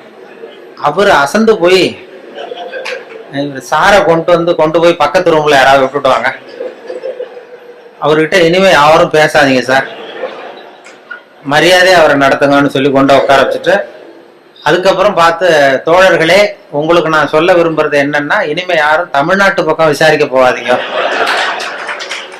நீங்க போனா மத்திய பிரதேசம், உத்தரப்பிரதேசம் அப்படி எங்கேயாவது போங்க, தமிழ்நாட்டுக்கு போகாதீங்க அப்படின்ட்டாராம். அப்புறம் இத சொன்ன, இத பத்திரிகையில செய்தியை வச்சுக்கிட்டே இப்படி ஒரு கதையை உண்டு பண்ணி, இது ராணுவத்துல வேற மாதிரியான ஒரு ஜோக், அதை கொஞ்சம் மாதிரியா மாத்தி ஒரு கதையை உண்டு பண்ணி இதை ரேடியோவில் சொல்லிட்டேன். சொன்னதும் என்னாச்சு, அந்த ஒரு மந்திரி கிட்ட இருந்து ஒரு பிஏ வந்தார். அப்ப இருந்த மந்திரி, அவரு பிஏ என்ன பண்ணுவாருன்னா, அந்த மந்திரி எப்போதும் இந்த இன்னொரு தகவல் கேட்டுட்டு உடனே அவர் பிஏ அனுப்புவார். என்கிட்ட அனுப்பி, இன்னைக்கு இந்த 20ஆம் தேதி ஒன்று சொன்னாரு, அதனுடைய காப்பி ஒன்று வாங்கிட்டு வா, இந்த மேடையில பேசுறதுக்கு எனக்கு வேணும் அப்படின்னு கேட்டு வழக்கமா வாங்கிக்கிறது வழக்கம். இந்த மாசத்துல தேதியை குறிச்சு அனுப்புவார். இந்த 8ஆம் தேதி ஒலிபரப்பானது, 10ஆம் தேதி, 12ஆம் தேதி, இதெல்லாம் ஸ்கிரிப்ட் வாங்கிட்டு வா, மேடை பேச்சுக்கு எனக்கு வேணும்னு கேட்பாரு. உடனே நாங்களும் அவர் அந்த பிஏ வந்தாருன்னா உடனே ஒரு செராக்ஸ் காப்பி எடுத்து அனுப்பிச்சிருவோம். இந்த கதையை சொன்னப்போ வந்துட்டார், இதை உடனே வாங்கிட்டு வான்னு அன்னைக்கு ஆள் வந்தது. உடனே நான் ஒரு காப்பி எடுத்து கொடுத்துட்டு, அப்புறம் நாங்க மனசுல நினைச்சுக்கிட்டோம், பாருங்க அவரே இதை வாங்கிட்டு போறாரு, சொல்லப்பட்டதே அவரை பத்தி தாங்கிறது தெரியாம அப்படின்னு சொல்லி அதை வேடிக்கை வச்சோம். இந்த விஷயத்த நீங்க வானொலியில ஒளிபரப்புறதுக்கு பெரிய சொல்லவே கூடாது. ஒரு தனி மனிதரையோ யாரையும் கேவலப்படுத்தக்கூடாது, கிண்டல் பண்ணக்கூடாது. அது வானொலியில சொல்றதுக்கு அனுமதி கிடையாது. எங்களுக்கு மெமோ கொடுத்துருவாரு அதிகாரி, அப்படி ஏதாவது தப்பா ஒருத்தரை கேலி பண்ணோம்னா. ஆனா இதை ஒண்ணுமே பண்ண முடியல அவரால். இது யாரையும் குறிப்பிட்டு தனிப்பட்ட முறையில யாரையும் சொல்லல அப்படிங்கிறதுனால இது எனக்கு ஒரு மெமோவும் கொடுக்கல, என்ன திட்டமும் இல்லை, அது தப்பு கண்டுபிடிக்கவும் இல்லை. அது காரணம் என்னன்னா, அதுல உள்ள அந்த கதை அம்சமும் நகைச்சுவையும் தான்.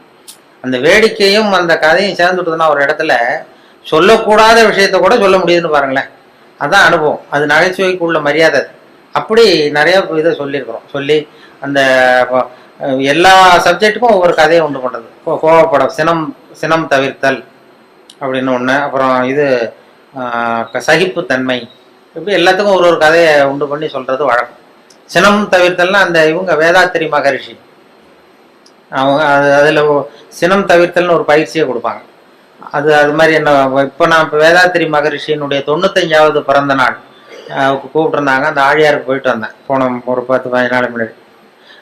அப்ப எனக்கு ஒரு 15 வருஷத்துக்கு 10 வருஷத்துக்கு முன்னாடியே ஒருத்தர் சென்னையில் ஒருத்தர் கூப்பிட்டார், சார் சினம் தவிர்த்தல்னு பயிற்சி நடத்துறோம், வாழ்க வளமுடன் அந்த வேதாத்திரி மகரிஷி, நீ கோவப்படாம இருக்கிறது எப்படின்னு பேசணும்னு என்ன கூப்பிட்டார். நான் சொன்னேன், நான் பயிற்சிக்கு வேணா வரேன், பேசுறதுக்கு வேண்டாம், எனக்கு பயிற்சி கொடுங்கன்னு. இல்லை சார் பயிற்சிலாம் நாங்கள் கொடுக்குறோம், நீ பேசிட்டு போ அப்படின்னாங்க. சரின்னு போய் நான் எனக்கு தெரிஞ்ச மாதிரி நான் ஒரு கதையை சொல்லிட்டு வந்துட்டேன். இது மாதிரி சினம் தவிர்த்தல்லாம் எல்லாருக்கும் கோவம் வரும், ஒருத்தர் ஒரு மாதிரி பண்ணுவாங்கன்னு சொல்லி ஒரு கதையை உண்டு பண்ணி, ஒரு மீனம்பாக்கம் ஏர்போர்ட்ல ஒரு ஜப்பானுக்கு போக வேண்டிய பிரயாணி லக்கேஜோட இருக்காரு. இந்த லக்கேஜை வாங்கி பிளேன்ல ஏற்றக்கூடிய தொழிலாளிகிட்ட அவர் அடிக்க போறாரு, சண்டைக்கு போறாரு, பெரிய மனுஷன். அவன் பதிலுக்கு முகம் சுளிக்கவே இல்லை, சிரிச்சுக்கிட்டே சரி சார் சரி சாருங்கிறான். இவர் அடிக்க போறாரு, திட்டுறாரு, கண்ணாமண்ணு பயிறாரு, கோவப்படுறாரு. அவனுக்கு கோவமே வரல. இவர் லக்கேஜை வாங்கி பிளேன்ல தொழிலாளி இவர் பாட்டு திட்டினாரு, சிரிச்சுக்கிட்டே சரி சரி சரின்னா கடைசியில லக்கேஜ் வாங்கிட்டு போயிட்டான். அப்புறம் பிளேன் வந்தது, அப்புறம் பிளேன்ல ஏறி இவரும் போயிட்டார். இதை பார்த்துக்கிட்டே ஒரு பேராசிரியர் உட்காந்துருக்காரு, சினம் தவிர்த்தல் பேராசிரியர். உடனே ஓடி போய் அந்த தொழிலாளியை கூப்பிட்டு வந்தார். இதை பாருப்பா, நாங்கெல்லாம் சினம் தவிர்த்தல்னு பயிற்சி முகாம்லாம் நடத்துறோம், கோவப்படக்கூடாதுன்னு. உனக்கு கோவமே வரலையே, நீ எங்களுக்கு வகுப்பு நடத்தலாம் போல இருக்க. அந்த பெரிய மனுஷன் அவ்வளவு திட்டுனா, நீ பதிலுக்கு உன் முகம் சுளிக்கவே இல்லை, சிரிச்சுக்கிட்டே இருந்தே, அது எப்படி உனக்கு கோவமே வரலையான்னார். இப்போ அவன் சொன்னான், அப்படி இல்லை சார், மனுஷன்னு பிறந்தா கோவம் வரத்தான் செய்யும், அது அவங்கவுங்க பாணியில அவங்கவுங்க டீல் பண்ணுவாங்க, அவ்வளவுதான். உனக்கு கோவம் வந்ததா அவர் திட்டும் பொழுது அப்படின்னு. வந்தது சார், எனக்கு கோவம் வந்தது, முகத்துல தெரியலையே அப்படின்னா. அது தெரியாது சார் அப்படின்றான். இப்போ எப்படி அதை சமாளிச்சா, எப்படி டீல் பண்ணேன்னு கேட்டிருக்காரு. அது வேற ஒண்ணும் இல்லை சார், அந்த பிரயாணி அவர் ஜப்பான் போயிட்டு இருக்காரு, அவர் லக்கேஜ் எல்லாம் அமெரிக்கா போயிட்டு இருக்கு.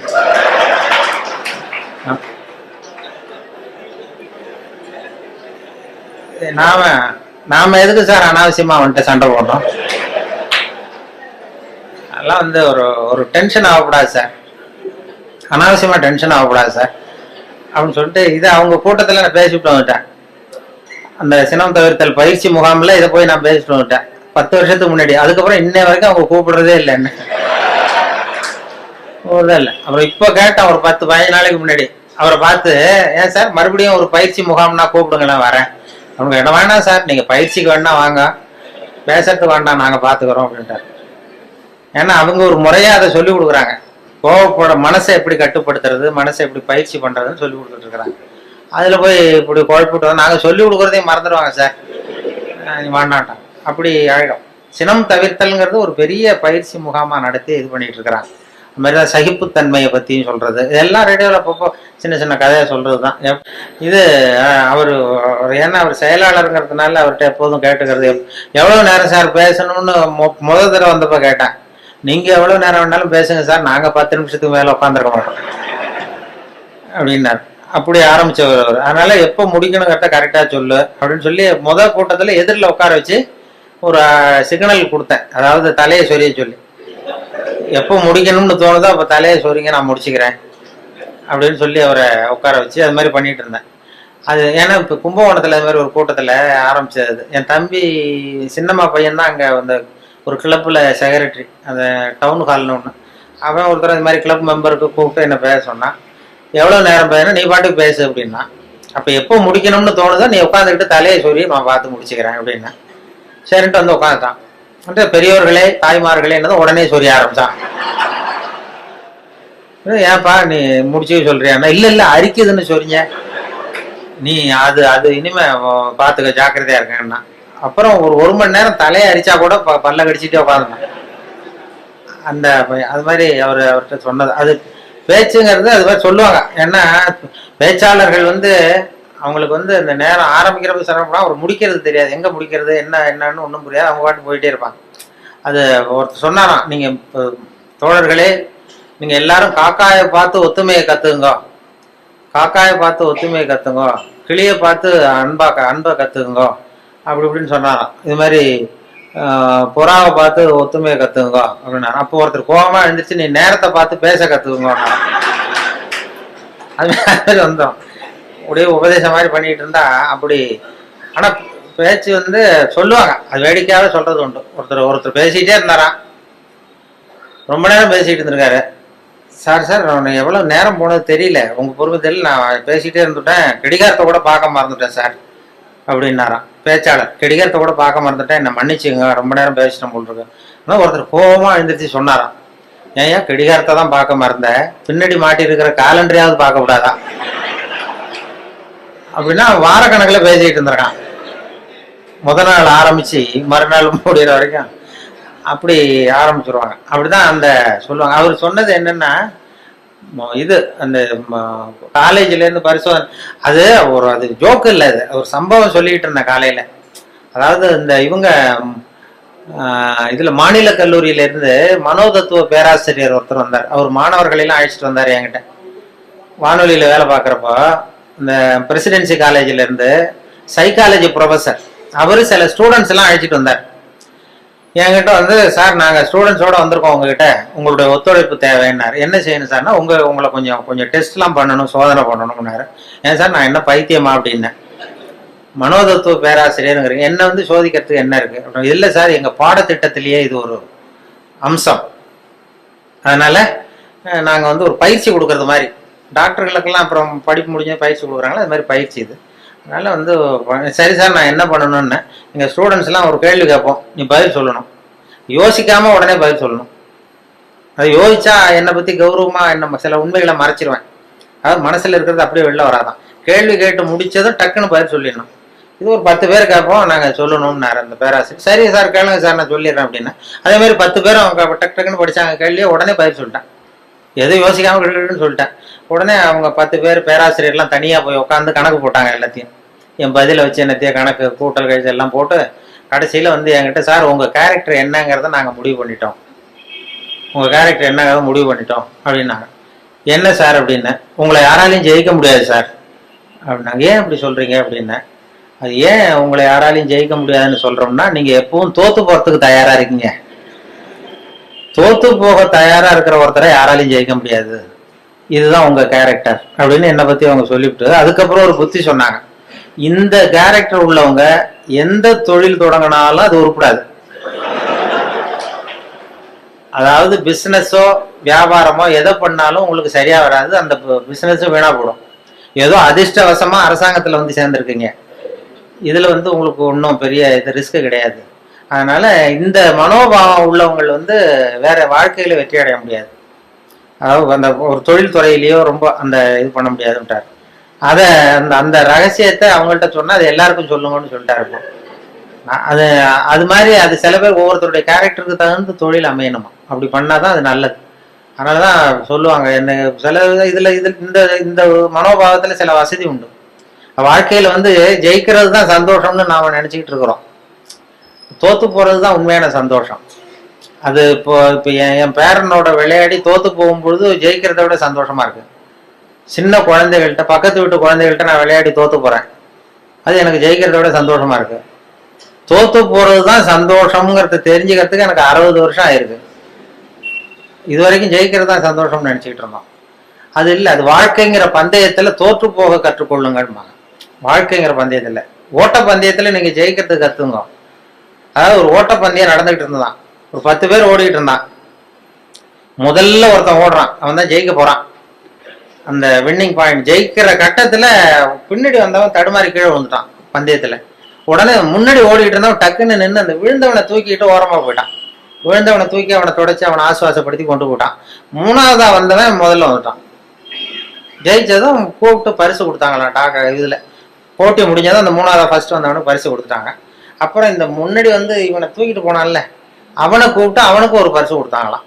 கொடுத்துட்டு அவர் சொன்னாராம், அந்த பரிசு கொடுத்தவர், அவன் ஓட்ட பந்தயத்துல அவன் ஜெயிச்சுட்டான், ஆனா வாழ்க்கைங்கிற பந்தயத்துல நீ தான் ஜெயிச்சிருக்கிற, இதுதான் உண்மையான வெற்றி. நீ தோத்து போறதுதான் உண்மையான வெற்றி. உன்னுடைய தோல்வி தான் வெற்றிக்கு காரணம். உன்னுடைய தோல்வியை பாராட்டுகிறோம் அப்படின்னு சொல்லி பாராட்டினாங்களாம். அப்படி அந்த தோல்வி கூட நமக்கு மகிழ்ச்சி, அந்த நுணுக்கமா அது தத்துவார்த்தமா புரிஞ்சுக்க வேண்டிய விஷயம். அந்த இப்ப விட்டு கொடுத்துக்கிறது நல்ல பெரிய மனப்பான்மை நல்லதுதான்னு போதனை பண்ணுவான். ஒரு ஓட்டப்பந்தயத்துல பின்னாடி வர்றவனுக்கு விட்டு கொடுத்துருவோமா, நீ போடா முன்னாடி, விட்டு கொடுக்கறது தான் நல்லதுன்னு சொல்றாங்க, நீ முன்னாடி போனா மெதுவா வரேன்னு சொல்ல மாட்டோம். அது ஓட்டப்பந்தயம்ங்கிறது வேற, வாழ்க்கைங்கிற பந்தயம் வேற. வாழ்க்கை பந்தயத்துல தோற்று போக கற்றுக்கொள்ளுங்கள் அப்படிங்கிறது ஒரு பெரிய. அதே மாதிரி சகிப்புத்தன்மை இதெல்லாம் சொல்லுவாங்க. சகிப்புத்தன்மைங்கிறது இன்டர்நேஷனல் இயர் ஆஃப் டாலரன்ஸ் அப்படின்னு கொண்டாடினாங்க. சர்வதேச சகிப்புத்தன்மை ஆண்டு 1995. அப்ப ரேடியோவில் இது மாதிரி சகிப்புத்தன்மையை பத்தி நீ ஒரு இது சொல்லணும்னு சொன்னாங்க. இங்க டைரக்ட் அப்பப்போ சொல்லுவாரு, அப்பப்போ ஒரு ஆர்டர் போடுவார், இன்னைக்கு இதை பத்தி சொல்லு, இன்னைக்கு அதை பத்தி சொல்லணும். அந்த கருத்தை வாங்கிட்டு கதையை வழக்கம் போல கதை ஒன்று பண்றதுதான்.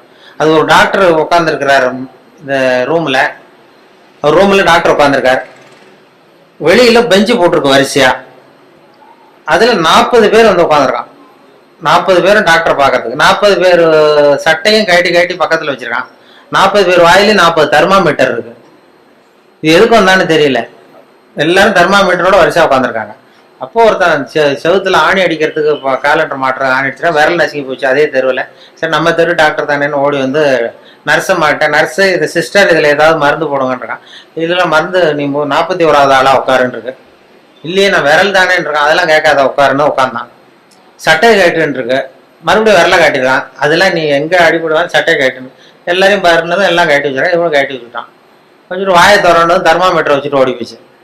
இவன் வாயில தெர்மாமீட்டர் வச்சுக்கிட்டு யோசிக்கிறான், எதுக்கு தெர்மாமீட்டர் வச்சு பாக்குறாங்க, நாங்க விரல் தானே நசுக்கிட்டு வந்தோம் அப்படின்னு பார்த்தா அவன் விரல் நசுக்கிருக்கான்னு எட்டி பாக்குறான். அவனுக்குலாம் நல்லா இருக்கு. சரி எதுக்குடா வந்தேன்னு கேட்கணும்னா வாயை திறக்க முடியல. அவனும் ஏதோ சைகையிலேயே பதில் சொல்றான், வாயில மூடிட்டு அப்படி இப்படின்னு ஏதோ சொல்றான், புரியல. 40 பேரும் 40 கதையோட உட்காந்துருக்கான். ஆனா 40 பேர் வாயிலையும் தெர்மாமீட்டர், கண்ணு செவந்து இருக்குது, வாய் உப்பி இருக்கு, பதில் சொல்ல முடியல, பேச முடியல, சகிச்சுக்கிட்டு உட்காந்துருக்காங்க. ஒரு 15 நிமிஷம் கழிச்சு நர்ஸ் ஓடி டெம்பரேச்சர் அவங்க பேர் எல்லாம் குறிச்சுக்கிட்டு டாக்டர் ரூமுக்கு ஓடி போச்சு.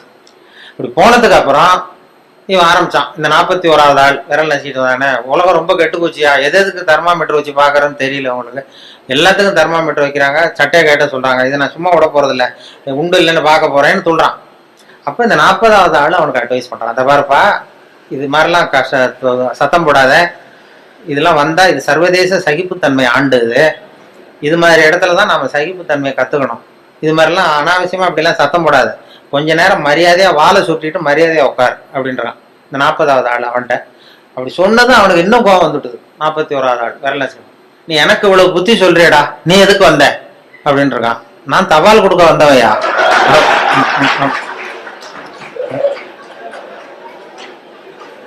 தெனாப்படி வருவேன் சட்டையை கேட்ட சொல்லுவாங்க, நான் கேட்டு வைப்பேன், தெர்மாமீட்டர் வச்சு பார்ப்பாங்க, அதுக்கப்புறம் எடுத்துட்டு போனது மறுபடியும் சட்டையை மாட்டிக்கிட்டு நான் பாட்டு தபால் கொடுத்துட்டு போயிடுவேன். இதுல என்ன கெட்டு போயிட்டோம்? எல்லாரும் சகிப்புத்தன்மையை வந்து வளர்த்துங்கப்பா எல்லாரும் அப்படின்னு சொல்லிட்டு போனாங்களாம். அது மாதிரி இது மாதிரி சந்தர்ப்பத்தை எல்லாம் நீங்க அதை வளர்த்துக்கலாம், சகிப்புத்தன்மை வளர்த்துக்கிறது, சிரிக்க கத்துக்கிறது அப்படின்ட்டு. அதனால இன்னும் நேரமும் ரொம்ப ஆயிருக்கும்னு நினைக்கிறேன். இன்னும் ரொம்ப அது மாதிரி அந்த சொல்லுவாங்க, ஒரு பேச்சாளர் ரொம்ப வேகமா எங்கேயோ போயிட்டு இருந்தாராம், வேகமா வந்துட்டு இருந்தாராம். வரும்பொழுது ஒரு சிங்கம் வந்து வழிமறிச்சுதான். நான் உன்னை சாப்பிட போறேன் இருக்கு சிங்கம். ஐயோ நீ என்னை சாப்பிடாத, நான் ஒரு முக்கியமான கூட்டத்தில் பேச போயிட்டு இருக்கேன் அப்படின்னாராம். ஐயோ அதெல்லாம் முடியாது, எனக்கு பசி தான் முக்கியம் இருக்கு சிங்கம். என்ன நீ என்ன அவ்வளவு நல்லா பேசுவியா அப்படின்னு தான் சிங்கம் அந்த பேச்சாளர். ஐயோ அதை ஏன் கேட்குற, நான் பேச ஆரம்பிச்சேன்னா கேட்கறவங்க அப்படியே மயங்கி விழுந்துருவாங்க. நீ இங்கேயே பேச, நான் மயங்கி விழறேன் நான் பார்ப்போன்றது சிங்கம். அங்கேயே ஆரம்பிச்சாரு, பெரியவர்களே தாய்மார்களேன்னாரு. உடனே கரகரன்னு சுத்தி வந்துடுது, அப்படியே மயக்கம் போட்டு வந்துடுதே. ஆஹா இதுதான் நேரம் நம்ம தப்பிக்கிறதுன்னு மெதுவா பாம்பு மாதிரி நெளிஞ்சு போனாராம். எழுந்திரிச்சு ஓடனா அந்த அதிர்ச்சியில அவன் முடிச்சுக்கிட்டான்னா மயக்கம் தெளிஞ்சிரும்ல, அந்த சிங்கத்துக்கு மயக்கம் தெளிஞ்சிரும். அதனால மெதுவா நழுவி அப்போ கொஞ்சம் தூரம் போய் எழுந்திரிச்சு ஒரே ஓட்டமா ஓடி போட்டான். ரொம்ப தூரம் ஓடுறான், வேருக்கு ஓடுது, மூச்சு வாங்குது. சிங்கம் பின்னாடி துரத்துதா அங்கேயே கிடக்கான்னு திரும்பி பார்க்கறதுக்கு கூட தைரியம் இல்லை, அவ்வளவு தூரம் ஓடி போயிட்டான். ரொம்ப தூரம் போய் ஒரு இடத்துல மூச்சு வாங்க நின்று திரும்பி பார்த்தான், சிங்கம் அப்படியே கிடக்கா. என்னென்ன மூச்சு வாங்குது வேற தொழுது பார்த்தா சிங்கம் அப்படியே கிடக்கு, மயங்க விழுந்தது எழுந்திரிக்கவே இல்லை, அப்படியே கிடக்கு. இவன் அங்க இருந்து அந்த சிங்கத்தை பார்த்துட்டு மனசுல நினைச்சுக்கிட்டானா, நல்ல வேலை நம்ம பேசினதை கேட்டுவிட்டு அந்த சிங்கம் மயங்கி விழுந்ததுனால நாம தப்பிச்சோம் அப்படின்னு அவன் நினைச்சுக்கிட்டானா. அதே நேரம் அந்த சிங்கம் லேசா ஒரு தலையை தூக்கி ஒரு கண்ணால அவனை பார்த்துதான். பார்த்துட்டு இது நினைச்சுக்கிட்டு தான், நல்ல வேலை மயங்கி விழுந்தது மாதிரி நடிச்சதுனால நாம தப்பிச்சோம், இல்லைன்னா அவன் பேசியே கொண்டிருப்பான் நம்மள அப்படின்னு இதை நினைச்சுக்கிட்டு தான். அது எதுக்குன்னா இப்போ உங்களெல்லாம் பார்த்தா அந்த சிங்கத்தோட முகம் மாதிரி தெரியுது, ஏன்னா பசி நேரம் வந்துட்டுது. அதனால இதுக்கு மேலேயும் நீங்க சிங்கமா மாறுற வரைக்கும் உங்க பொறுமையை சோதிக்க கூடாதுங்கிறதுனாலையும் இவரும் விடமாட்டாரு. இப்படி நாலாவது தடவை 5வது தடவை கூப்பிட்டுட்டே இருப்பாரு. ஒவ்வொரு தடவை எல்லாரும் எழுந்திரிச்சு நின்று கை தட்டுங்க. அதனால மறுபடியும் உங்களை அப்புறம் வந்து சந்திக்கிறேன். ரொம்ப நன்றி, வணக்கம். என்னுடைய நண்பர் ஒருத்தர், அவர் விரல்ல நகமே இருக்காது. என்ன காரணம்னு நினைக்கிறீங்க? எல்லாத்தையும் அவரே கடிச்சு துப்பிடுவார். அப்படி ஒரு பழக்கம்.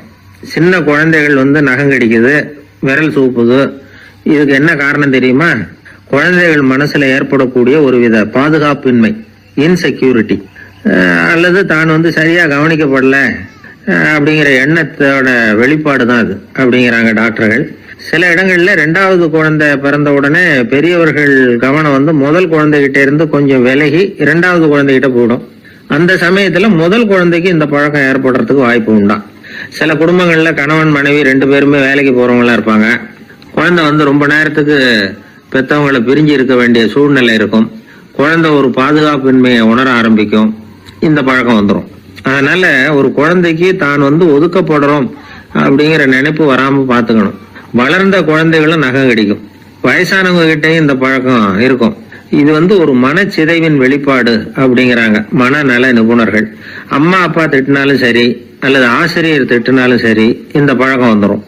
நாம தவறு பண்ணிட்டோம் அப்படிங்கிற நினைப்பு வர்ற சமயம் நகம் கடிக்க ஆரம்பிச்சிருவோம். ஏதோ ஒண்ணு அடையணும் அப்படின்னு நினைக்கிறோம், அதை அடைய முடியல. இப்படி ஒரு ஏக்கம் வர்ற சமயத்திலேயும் சில பேர் நகத்தை கடிக்க ஆரம்பிச்சிருவாங்க. ஒரு பெரிய அதிகாரி, தனியார் நிறுவனத்துல வேலை பார்க்கிறவரு, அவரு டென்ஷன் ஆயிட்டாருன்னா உடனே அறைக்கு அதை சாத்தி விடுவாங்களாம். அவரே சாத்திக்குவாராம். அப்படி சாத்திக்கிட்டு உள்ள எதையாவது வெறிச்சு பார்த்துக்கிட்டே நகத்தை கடிக்க ஆரம்பிச்சிருவாராம். இந்த பழக்கம் உலகம் பூரா உண்டு. நகம் கடிக்கிறவங்களை அந்த பழக்கத்திலிருந்து மீட்கிறதுக்கு என்ன வழி அப்படின்னு லண்டன்ல உள்ள அழகியல் நிறுவன நிபுணர்கள் யோசனை பண்ணி பார்த்துருக்குறாங்க. சில ஆய்வுகள் பண்ணி பார்த்தாங்களாம். அவங்க என்ன பண்ணாங்க தெரியுமா? நகம் கடிக்கிற பழக்கம் உள்ளவங்களையெல்லாம் தேடி பிடிச்சாங்க. அவங்களையெல்லாம் 3 பிரிவா பிரிச்சுக்கிட்டாங்க. ஒரு பிரிவு கிட்ட என்ன சொன்னாங்கன்னா, உங்களுக்கு நகத்தை கடிக்கணுங்கிற நினைப்பு வர்றப்போவெல்லாம் டைரி எழுத ஆரம்பிச்சிருங்க அப்படின்னாங்களாம். இன்னொரு பிரிவு கிட்ட உங்களுக்கு அந்த நினைப்பு வர்றப்போவெல்லாம் உங்க நகத்துக்கு வண்ணம் பூச ஆரம்பிச்சிருங்க, அழகுபடுத்த ஆரம்பிச்சிருங்க, நெயில் பாலிஷ் போடுறாங்களே அது மாதிரி. அப்படி ஒரு யோசனை சொல்லியிருக்காங்க.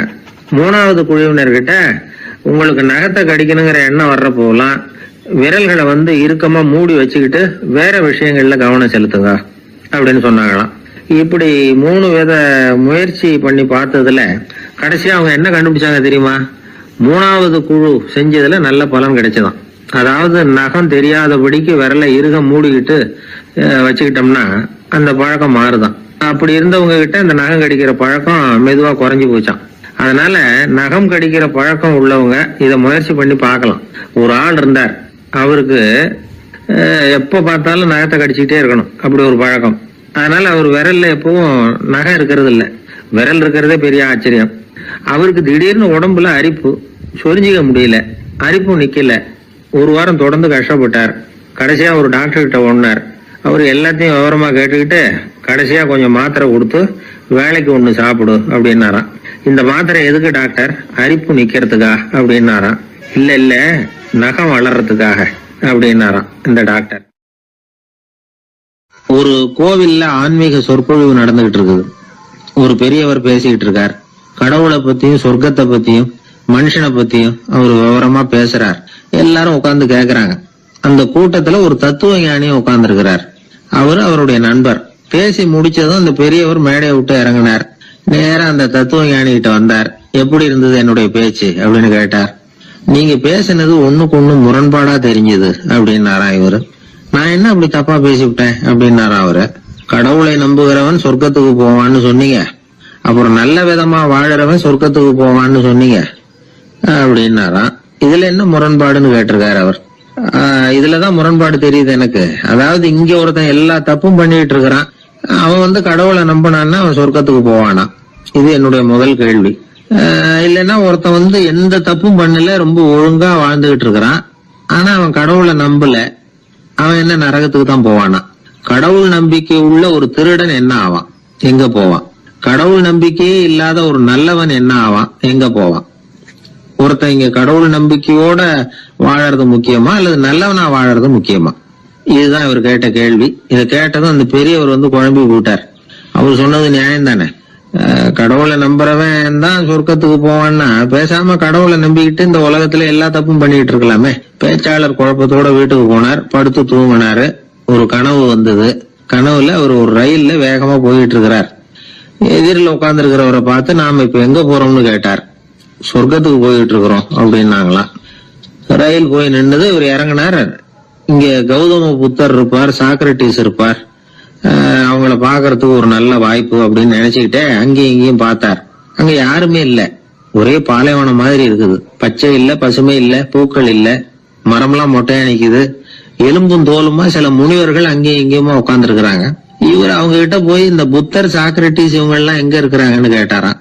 அப்படி யாரும் இங்க இல்லையே, அவங்க எல்லாம் யாரு அப்படின்னு திருப்பி கேட்டிருக்கிறாங்க. இவருக்கு அதிர்ச்சியா போச்சு. அப்படின்னா அவங்க எங்க போயிருப்பாங்க? உடனே ரயில் நிலையத்துக்கு ஓடி வந்தார். அப்பதான் நரகத்துக்கு ஒரு ரயில் புறப்பட்டு இருந்தது. அங்க இருந்து அதுல ஏறி உட்கார்ந்தார். ரயில் வேகமா போச்சு. நரகம் நெருங்க நெருங்க காற்று குளிர்ச்சியா வீச ஆரம்பிச்சுதான். வெளியில பசுமையா இருந்துதான். அழகான மலர்கள், அழகான நீர்நிலைகள், நந்தவனங்கள், ரொம்ப அருமையா இருக்குது. ரொம்ப அங்க இருந்தவங்க எல்லாம் ரொம்ப மகிழ்ச்சியா உல்லாசமா வேற இருந்திருக்கிறாங்க. எங்க பார்த்தாலும் ஆடல் பாடல் உற்சாகம். இவரு ரயில விட்டு இறங்கினார். அவருக்கு சந்தேகம், இதுவா நரகம் அப்படின்னு விசாரிச்சிருக்காரு. ஆமா இதுதான் நரகம் நாங்களாம். எனக்கு ஒரு சந்தேகம் இருக்காரு. என்னன்னு கேட்டிருக்காங்க. கௌதம புத்தரும் சாக்ரட்டிஸும் லாவோஸும் இவங்க மாதிரி இன்னும் பல பேரும் கடவுள் நம்பிக்கை இல்லாதவங்க, அவங்க எல்லாம் இங்க இருக்கிறாங்களா அப்படிங்கறதுதான் என்னுடைய சந்தேகம் அப்படின்னாராம். இப்ப அவங்க சொல்லிருக்கிறாங்க, இப்ப நீங்க பாக்குறீங்களே பசுமையும் பச்சை பயிர்களும் ஆடல் பாடல்களும் அழகிய மலர்களும், இது எல்லாமே கௌதம புத்தரும் சாக்ரட்டிஸும் அது மாதிரி மகான்களும் இங்க வர ஆரம்பிச்ச பிறகுதான் உண்டாக ஆரம்பிச்சது. இந்த பிரதேசத்தை அவங்க அப்படியே மாத்திவிட்டாங்க. இப்போலாம் இங்க இருக்கிறவங்க யாரும் சொர்க்கத்துக்கு போறதுக்கே ஆசைப்படுறது இல்ல அப்படின்னாங்களாம். இந்த அதிர்ச்சியிலேயே அந்த பெரியவர் கனவு கலைஞ்சி முடிச்சுக்கிட்டார். இதுல இருக்கிற கருத்து என்னன்னா, நல்லவர்கள் எங்க இருக்கிறாங்களோ அந்த இடத்துக்கு பேர் தான் சொர்க்கம். சொர்க்கம் நரகம்ங்கிறதெல்லாம் ஆன்மீக பண்புகள், அவ்வளவுதான். கீழே விழுந்தாதானே எழுந்திருச்சு நிக்க முடியும்.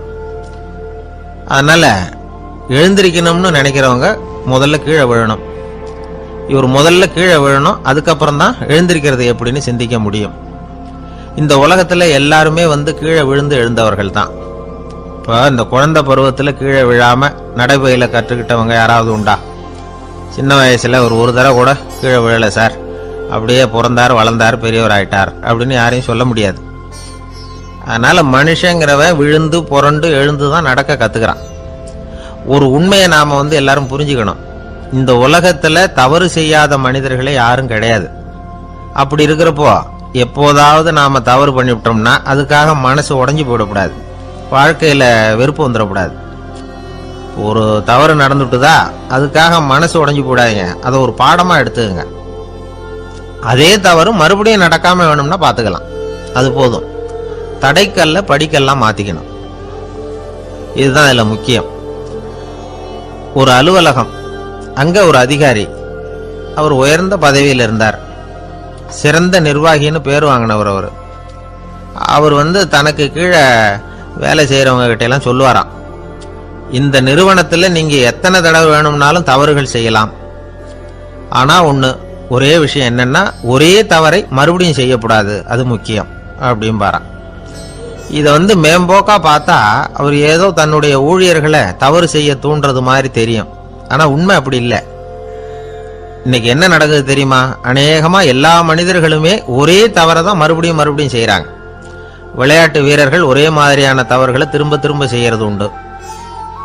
கணக்கு எழுதுறவங்களை பாருங்க, ஒரே தப்ப மறுபடியும் மறுபடியும் செய்வாங்க. அலுவலகம் வருகிறவர்களை கவனிங்க, ஒரு நாள் தாமதமா வந்தா பரவாயில்ல, தினமும் தாமதமா வருவாங்க. இது மாதிரி செய்த தவறையே திரும்ப திரும்ப செய்யறதுக்கு என்ன காரணம் அப்படின்னா சோம்பல், ஞாபக மறதி, கவனக்குறைவு, தன்னுடைய திறமை பேர்ல அளவுக்கு மீறிய நம்பிக்கை, இப்படி இதுல ஏதாவது ஒரு காரணமா இருக்கலாம் அப்படிங்கிறாங்க இது பற்றி ஆய்வு செய்கிற வல்லுநர்கள். ஒரு தடவை செஞ்ச தவிர மறுபடியும் செய்யறது இல்லைன்னு முடிவு செஞ்சுக்கிட்டு அதை செயல்படுத்த கத்துக்கணும், அது போதும், வாழ்க்கை வெற்றிகரமா அமையும் அப்படிங்கிறாங்க அந்த அனுபவசாலிகள். அதனால வெற்றிகரமா வாழ்க்கையில நடைபோட விரும்பும் இளைஞர்கள் தவிர்க்க வேண்டியது என்னன்னா, முதல்ல சோம்பலை தவிருங்கள், சுறுசுறுப்பாக இயங்குங்கள் அப்படிங்கறது அவங்க அறிவுரை. ரெண்டாவது ஞாபக மறதி, எந்த செயல்லையும் ஈடுபாடு வேணும், அக்கறை வேணும். மூணாவது கவனக்குறைவு, எதையும் அலட்சியப்படுத்தக்கூடாது.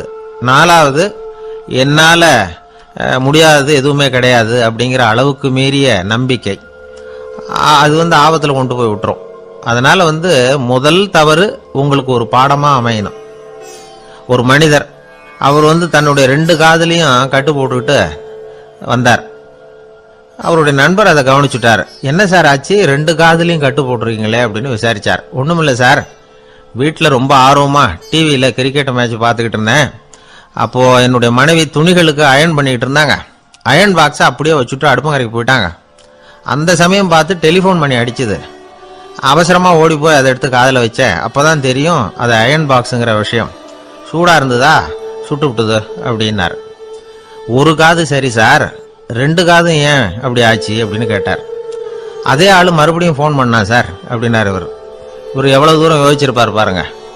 அதனால ஒரு தவறு மறுபடியும் நடக்கக்கூடாது, முதல் தவறு உங்களுக்கு ஒரு பாடமாக அமையட்டும் அப்படிங்கிறது தான் இதுல இருந்து நாம தெரிந்து கொள்ள வேண்டிய கருத்து.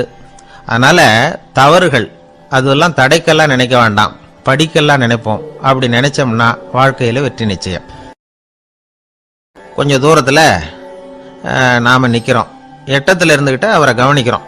அவர் போன்ல பேசுறத, அவர் பேசுகிற வார்த்தைகள் என்ன அப்படிங்கறது நம்ம காதுல விழல.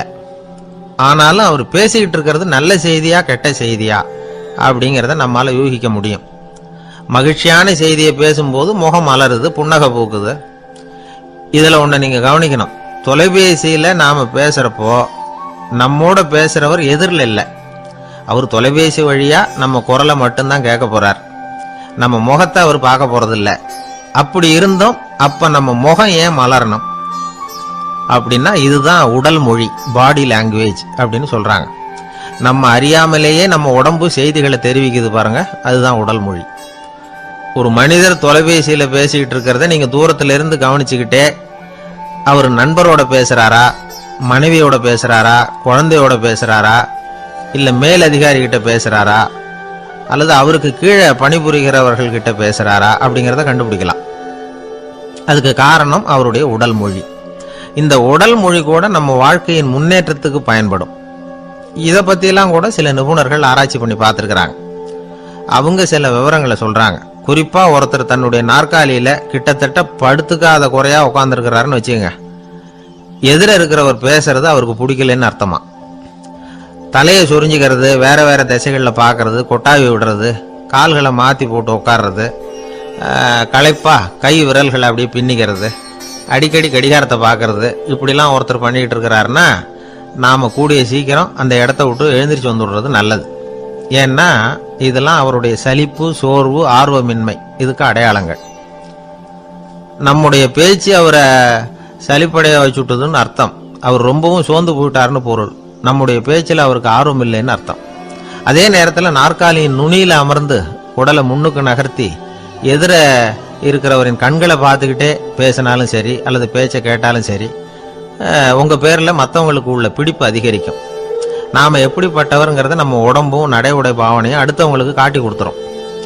உங்கள் உடம்பு, உங்கள் பார்வை, நடை, உட்கார்ற விதம் இதை வச்சுக்கிட்டே நீங்கள் பொறுப்புள்ளவரா, முரடரா, அலட்சியமானவரா, மரியாதை தெரிஞ்சவரா, அடக்கமானவரா, நம்பிக்கைக்கு உரியவரா, நாணயம் இல்லாதவரா, பயந்தவரா, திறமசாலியா, அப்பாவியா அப்படிங்கிறதையெல்லாம் கண்டுபிடிச்சிடலாம். அதனால் இந்த உடல் மொழியை புரிஞ்சுக்கிட்டு நம்மளை கொஞ்சம் சரிப்படுத்திக்கிட்டோம்னா வாழ்க்கையில் சுலபமாக பல காரியங்களை சாதிக்க முடியும். ஒரு மனநல மருத்துவமனை, அங்கே ஒருத்தர் ஒரு நாற்காலியில் உட்காந்துக்கிட்டு கார் ஓட்டுறது மாதிரி அப்படி பாவனை பண்ணிகிட்டு இருந்தார். ஸ்டேரிங்கை திருப்புறது மாதிரி, பின்னாடி வர்ற வண்டியை நிற்க சொல்கிறது மாதிரி, அப்புறம் இவர் ஒதுங்கிக்கிட்டு அவருக்கு வழி விடுறது மாதிரி, இப்படிலாம் சேட்டைகள் பண்ணிக்கிட்டு இருந்தார் மனநல மருத்துவமனையில். இதை பார்த்துக்கிட்டு இருந்த ஒருத்தர் பக்கத்தில் இருந்த இன்னொருத்தர்கிட்ட கேட்டார், இவர் ஏன் இப்படி பண்ணுறாரு, இவருக்கு ஏன் அப்படி வந்தது நிலைமை அப்படின்னு சொல்லி அவர் விசாரித்தார். அப்போ அவர் விவரம் சொன்னார். வேற ஒன்றும் இல்லைங்க, இவருக்கு கார் ஓட்டணும்னு ஆசை ரொம்ப காலமாக, அது நிறைவேறாமல் போயிட்டுது.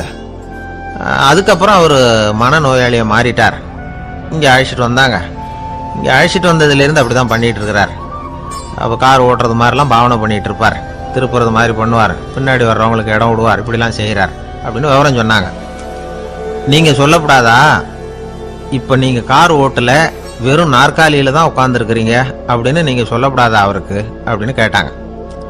அது முடியாதுங்க, ஏன்னா அந்த காரை கழுவுறதுக்காக அவர் தினமும் எனக்கு 10 ரூபா கொடுத்துக்கிட்டு இருக்கிறார் அப்படின்னாராம் அங்கே வேலை செஞ்சுக்கிட்டு இருந்த ஒருத்தர். அதனால் வாழ்க்கையில் நாம் இந்த உடல் மொழியை புரிஞ்சுக்கணும். உடல் மொழிங்கிறது இப்போ ஆரம்பத்தில் சொன்னது மாதிரி அந்த தொலைபேசியில் பேசுகிறவங்கள தூரத்திலேருந்து பார்த்தாவே அவர் யாருக்கிட்ட பேசுகிறார், என்ன பேசுகிறாருன்னு தெரியும். நம்ம முகத்தை நல்லா வச்சுக்கணும். உடல் மொழியை நம்ம புரிஞ்சுக்கிட்டு பயன்படுத்த ஆரம்பித்தோம்னா எந்த முயற்சி பண்ணினாலும் அதில் வெற்றி நிச்சயம். தெரியுமா, குருகுல வாசம் செஞ்சு படிக்கணும். ஆசிரியருங்கிறவர் ஆசிரமத்தில் இருப்பார். அங்கே போய் அவருக்கு தொண்டுகள் செய்யணும். துணிகள்லாம் துவைச்சி போடணும். தூங்கும்போது காலை பிடிச்சி விடணும். புழுக்கமாக இருந்தால் விசிறி மட்டை எடுத்து விசிறணும். அப்படியே அப்பப்போ அவர் சொல்லிக் கொடுக்குற பாடத்தையும் கற்றுக்கணும். அவர் சொல்லிக் கொடுக்குற பாடங்களை ஓலைச்சுவடிகளில் எழுதிக்கணும். இதுதான் குருகுல வாசம்ங்கிறது. இப்போ மாதிரிலாம் கிடையாது.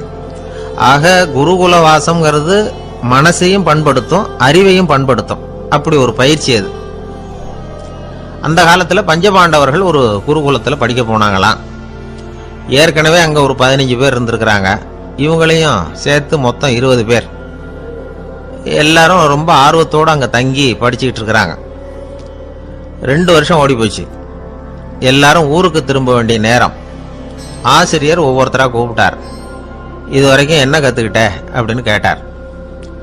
அவங்க தாங்கள் எழுதி வச்சிருந்ததை சொன்னாங்க, கற்றுக்கிட்டதை சொன்னாங்க. அங்கே படிக்க வந்தவங்க எல்லாருமே புத்திசாலிகள். அது மட்டும் இல்லை, பல பேர் அரச குடும்பத்தை சேர்ந்தவங்க, இளவரசர்களாக வேற இருக்கிறவங்க. அதனால் அவங்கக்கிட்ட அபாரமான கல்வி அறிவை எதிர்பார்த்தார். ஒருத்தன் வந்தான், தான் எழுதி வச்சிருந்த சரித்திர பாடம் பூராவையும் படித்து காட்டினான். இன்னொருத்தன் வந்தான், தான் எழுதி வச்சிருந்த பூகோள பாடம் பூராவையும் படித்து காட்டினான். இப்படி ஒவ்வொருத்தராக அவங்க படித்தது என்னங்கிறத படித்து காட்டிவிட்டு போனாங்க. கடைசியாக தர்மர் வந்தார். பேசாமல் நிற்கிறார். தன் கையில் இருந்த ஓலைச்சுவடி கேட்டால் அவர் பிரிக்கவே இல்லை. ஆசிரியர் இவர்கிட்ட தான் அதிகமாக எதிர்பார்த்தார். ஆனால் இவரோ பேசாமல் நின்றுட்டு இருக்கிறார். நீ என்ன கற்றுக்கிட்ட சொல்லு, ஓலைச்சுவடியை பிரித்து படினார் அந்த முனிவர். தர்மர் அசையவே இல்லை. மெதுவாக சொன்னார், ஐயா, நான் கற்றுக்கிட்டது ஒன்றே ஒன்று தான். அதுதான் வாழ்க்கையில் எனக்கு ரொம்ப முக்கியமான பாடமாக அமையும் அப்படின்னார். என்னது, என்கிட்ட 2 வருஷ காலமாக படிச்சு விட்டு கடைசியில் கற்றுக்கிட்டது ஒன்றே ஒன்று தானா அப்படின்னார் முனிவர்.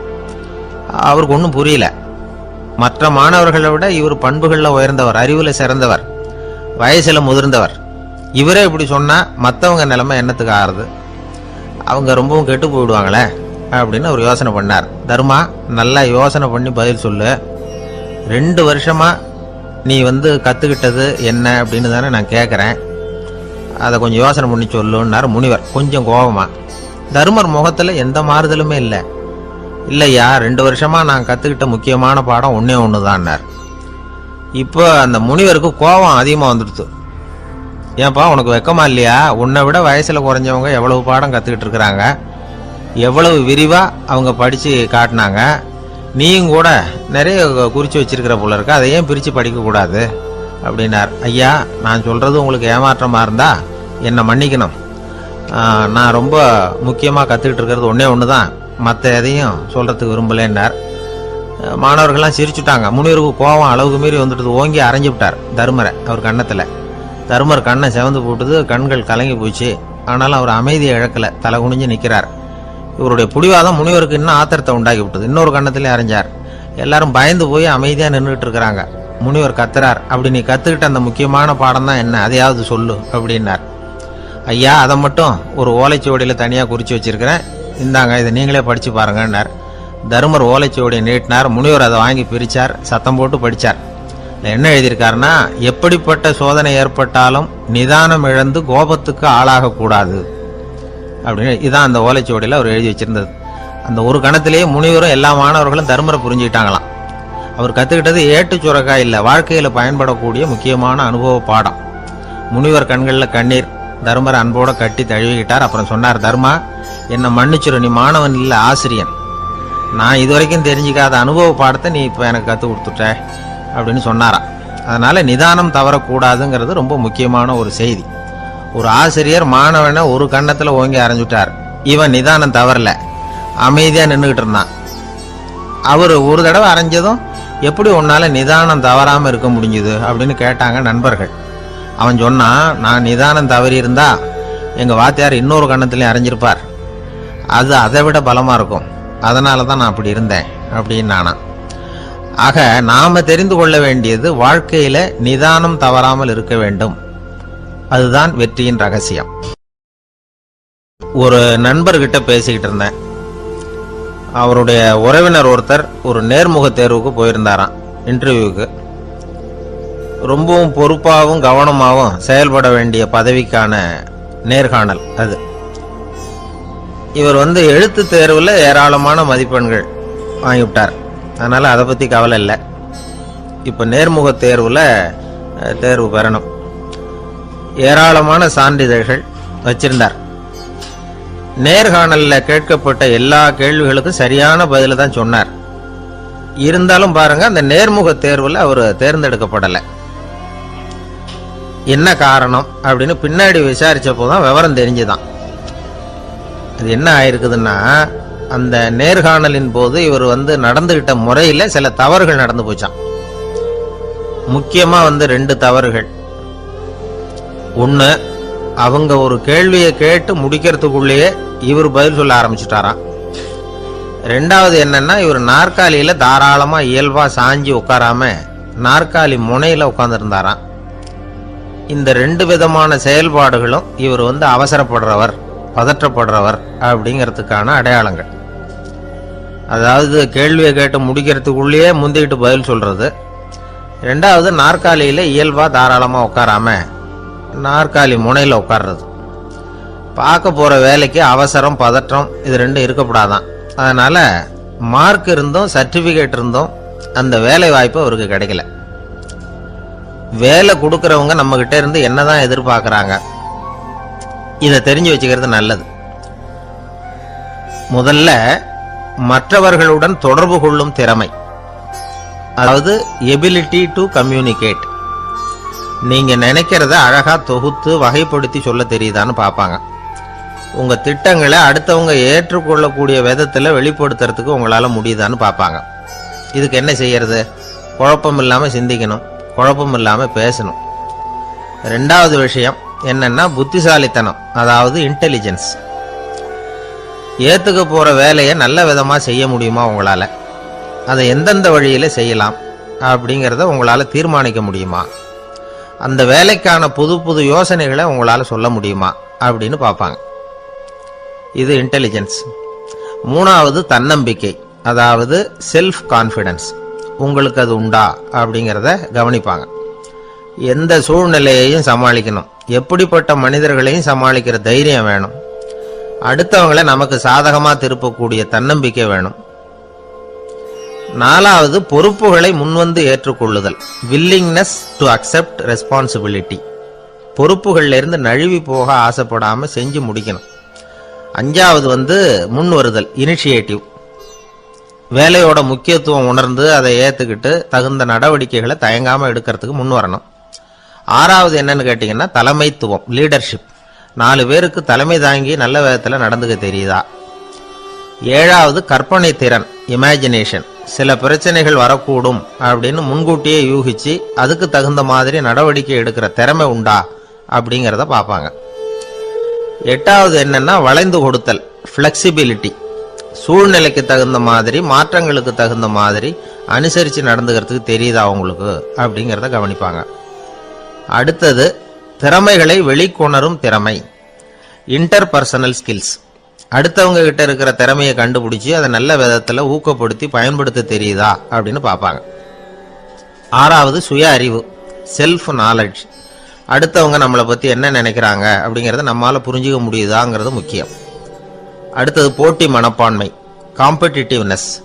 அடுத்தவங்களை ஒப்பிட்டு பார்த்து அதை விட ஒரு படி மேலே வரணுங்கிற குணம் வேணும். இதுக்கு அடுத்தது என்னன்னா குறிக்கோளை வெல்லுதல், கோல் அச்சீவ்மெண்ட். குறிக்கோளை சவாலாக எடுத்துக்கிட்டு அதை அடையணும். அப்புறம் வேறுபட்ட திறமைகள், ஒகேஷனல் ஸ்கில்ஸ். பதவிக்கு வேண்டிய திறமைகள் தவிர மற்ற திறமைகள் எதுவும் உண்டாங்கிறது முக்கியம். நமக்கு வேலை கொடுக்கணும்னு நினைக்கிறவங்க நம்ம கிட்ட இருந்து இவ்வளவும் எதிர்பார்ப்பாங்க. அதுக்கு தகுந்த மாதிரி நம்மளை நாமே தயார்படுத்திக்கணும். எனக்கு வேண்டப்பட்ட ஒருத்தர் ஒரு இன்டர்வியூக்கு போயிட்டு வந்தார், நேர்காணலுக்கு. எப்படி இருந்தது இன்டர்வியூன்னு விசாரித்தேன். நான் போனேன். அவர் கேட்ட எல்லா கேள்விக்கும் அவர் எதிர்பார்த்தது மாதிரியே எல்லா பதிலையும் சொன்னேன். கடைசியாக நான் எதிர்பார்க்காத ஒரு தகவலை அவர் சொன்னார் அப்படின்னார். என்னன்னு கேட்டேன். அவரும் என்ன மாதிரியே இன்டர்வியூக்கு வந்தவர் தானா, சும்மா என்ன கேள்வி கேட்டுக்கிட்டு உட்காந்துருந்தாராம் அப்படின்னார். அதனால ஒரு நேர்காணலுக்கு போறதுக்கு முன்னாடி என்ன எதிர்பார்க்கறாங்க அப்படிங்கறத தெரிஞ்சுக்கிட்டு போனா வெற்றி நிச்சயம். வாழ்க்கையில ரொம்பவும் அடிபட்டு அல்லல் பட்டுக்கிட்டு இருக்கிற ஒருத்தர் வந்தார்.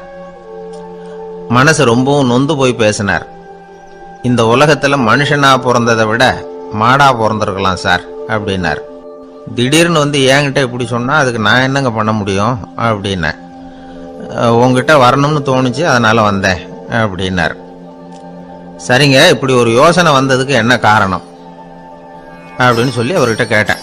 அதுக்கு அவர் சொன்னார், என் பையனுக்கு வேலை தேடுறேன் கிடைக்கல, பொண்ணுக்கு மாப்பிள்ளை தேடுறேன் கிடைக்கல, வீடு கட்டுறதுக்கு கடன் கேட்குறேன் கிடைக்கல. மாடா பிறந்திருந்தா இது மாதிரி கவலையெல்லாம் கிடையாதுல்ல, பேசாம வைக்கோலை தின்னுக்கிட்டு அசை போட்டுக்கிட்டே கடந்து விடலாமே அப்படின்னாரு அலட்சியமா. அதுக்கப்புறம் தான் அவர் சொன்ன கருத்தை நானும் கொஞ்சம் அசை போட ஆரம்பிச்சேன் மனசுக்குள்ள. இப்போ இயற்கையை பொறுத்த வரைக்கும் அது நாம எல்லாரும் மகிழ்ச்சியா வாழணும் அப்படின்னு தான் விரும்புது. விலங்குகள், பறவைகள், தாவரங்கள், அப்புறம் மற்ற உயிரினங்கள் எல்லாமும் நல்லபடியா இருக்கணும் அப்படிங்கிறது தான் இயற்கையோட விருப்பம். அதுல ஒன்றும் சந்தேகம் இல்லை. இயற்கையோட அமைப்பை கொஞ்சம் கவனிச்சு பார்த்தா அதை நாம நல்லா புரிஞ்சுக்கலாம்.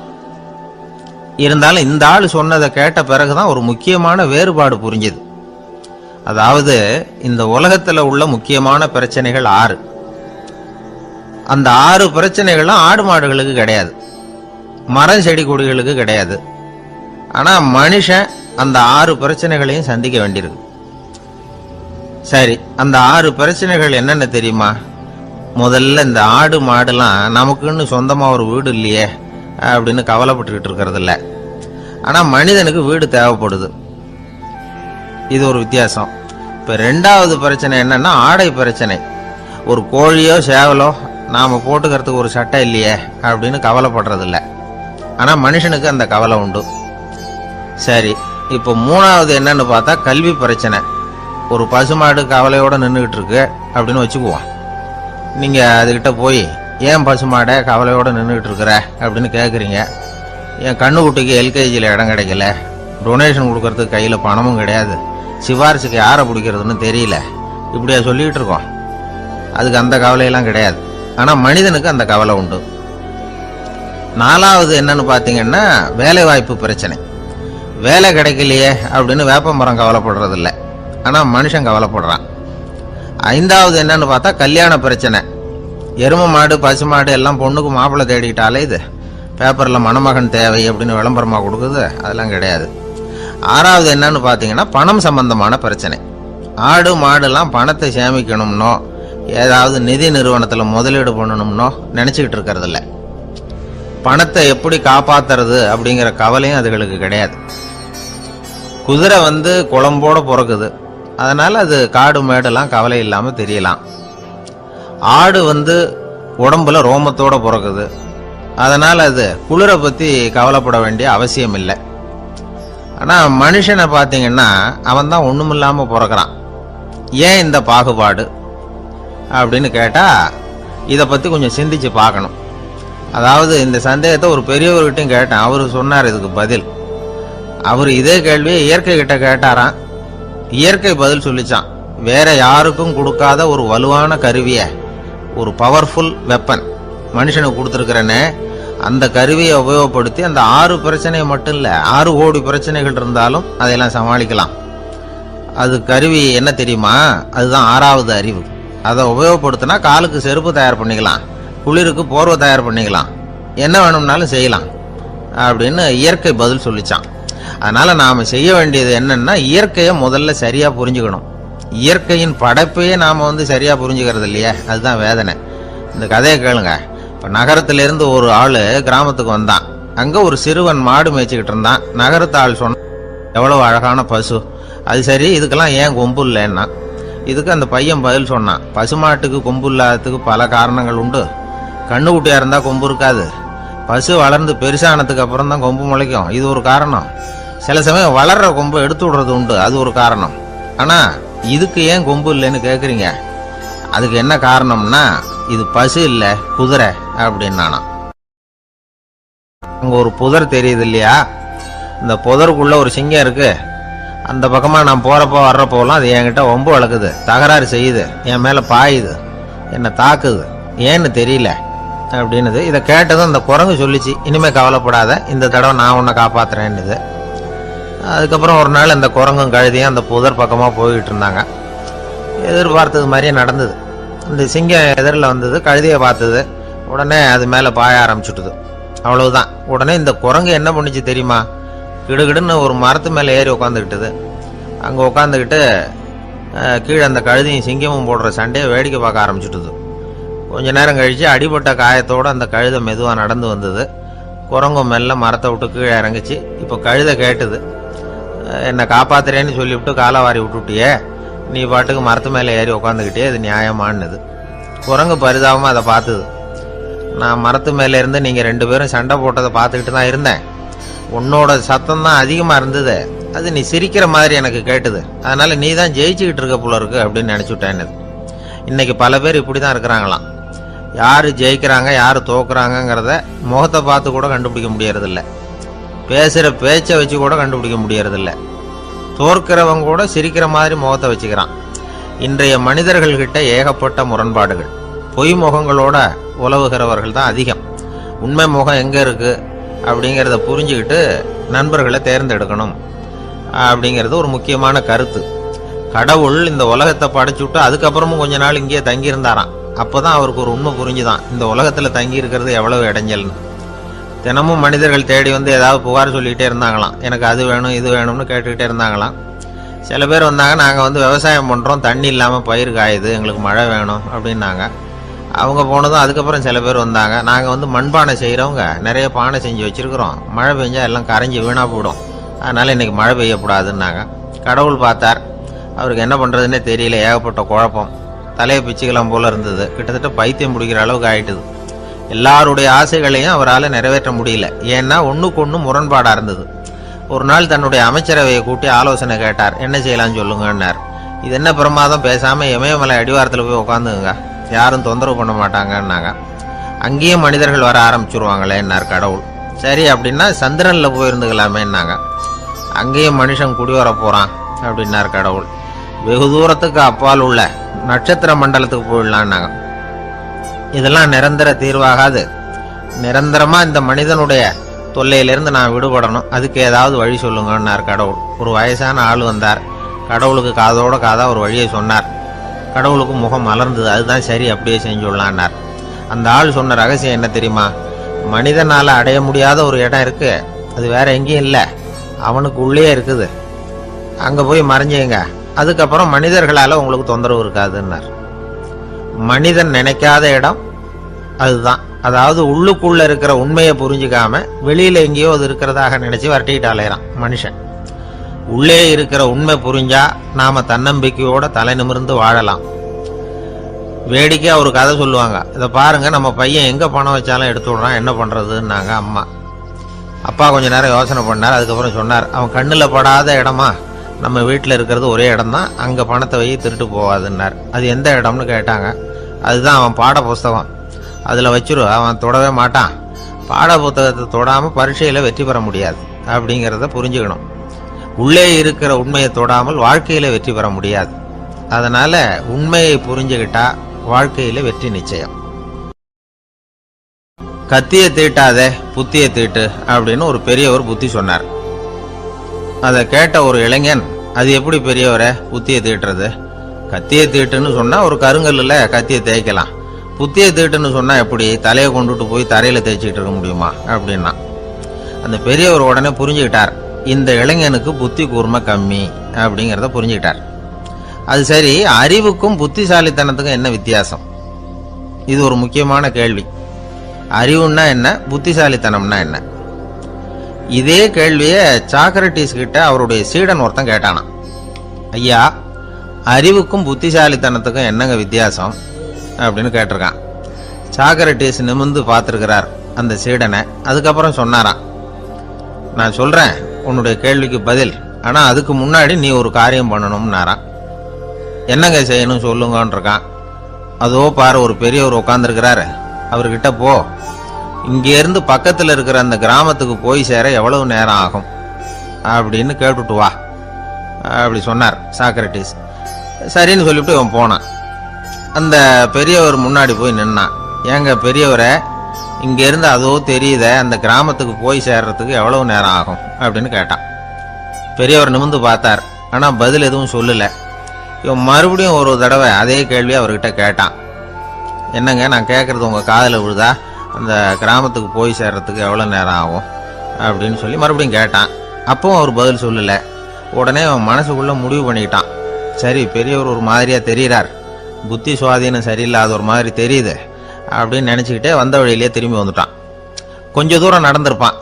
இப்போ அந்த பெரியவர் மறுபடியும் கூப்பிட்டார், இளைஞனே இப்படி வாழ்னார். இவனுக்கு ஒன்றும் புரியல. மறுபடியும் திரும்பி நடந்தான். அவர் முன்னாடி போய் நின்னான்.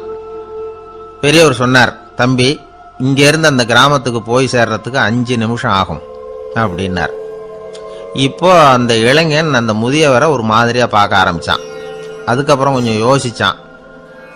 பிறகு அவர்கிட்டே கேட்டுட்டான், ஏங்க பெரியவரை, இதே பதிலை அப்போவே என்கிட்ட சொல்லியிருக்கலாமே, என்னை திரும்பி போன்னு சொல்லிவிட்டு பாதி தூரம் போனதுக்கப்புறம் மறுபடியும் கூப்பிட்டு அதுக்கப்புறம் இப்படி சொல்கிறீங்களே, இது நியாயமா அப்படின்னா. பெரியவர் சிரிச்சார். அதுக்கப்புறம் சொன்னார், ஏன்பா, நீ எவ்வளவு வேகமாக நடக்கிறேங்கிறத பார்க்காம நீ கிராமத்துக்கு போய் சேர வேண்டிய நேரத்தை எப்படி என்னால் சொல்ல முடியும்? அதனால தான் உன்னை கொஞ்சம் தூரம் நடக்க விட்டு உன்னுடைய நடையின் வேகம், அந்த கிராமம் இருக்கிற தூரம் ரெண்டையும் கணக்கு போட்டு அதுக்கப்புறம் நேரத்தை சொன்னேன்னார். சீடன் வந்து தலை குனிந்தான். அப்படியே திரும்பி வந்து சாக்ரட்டிஸ் முன்னாடி நின்னான். சாக்ரட்டிஸ் இப்போ சொல்றார், தம்பி, அதுக்கு பேர் தான் புத்திசாலித்தனம்.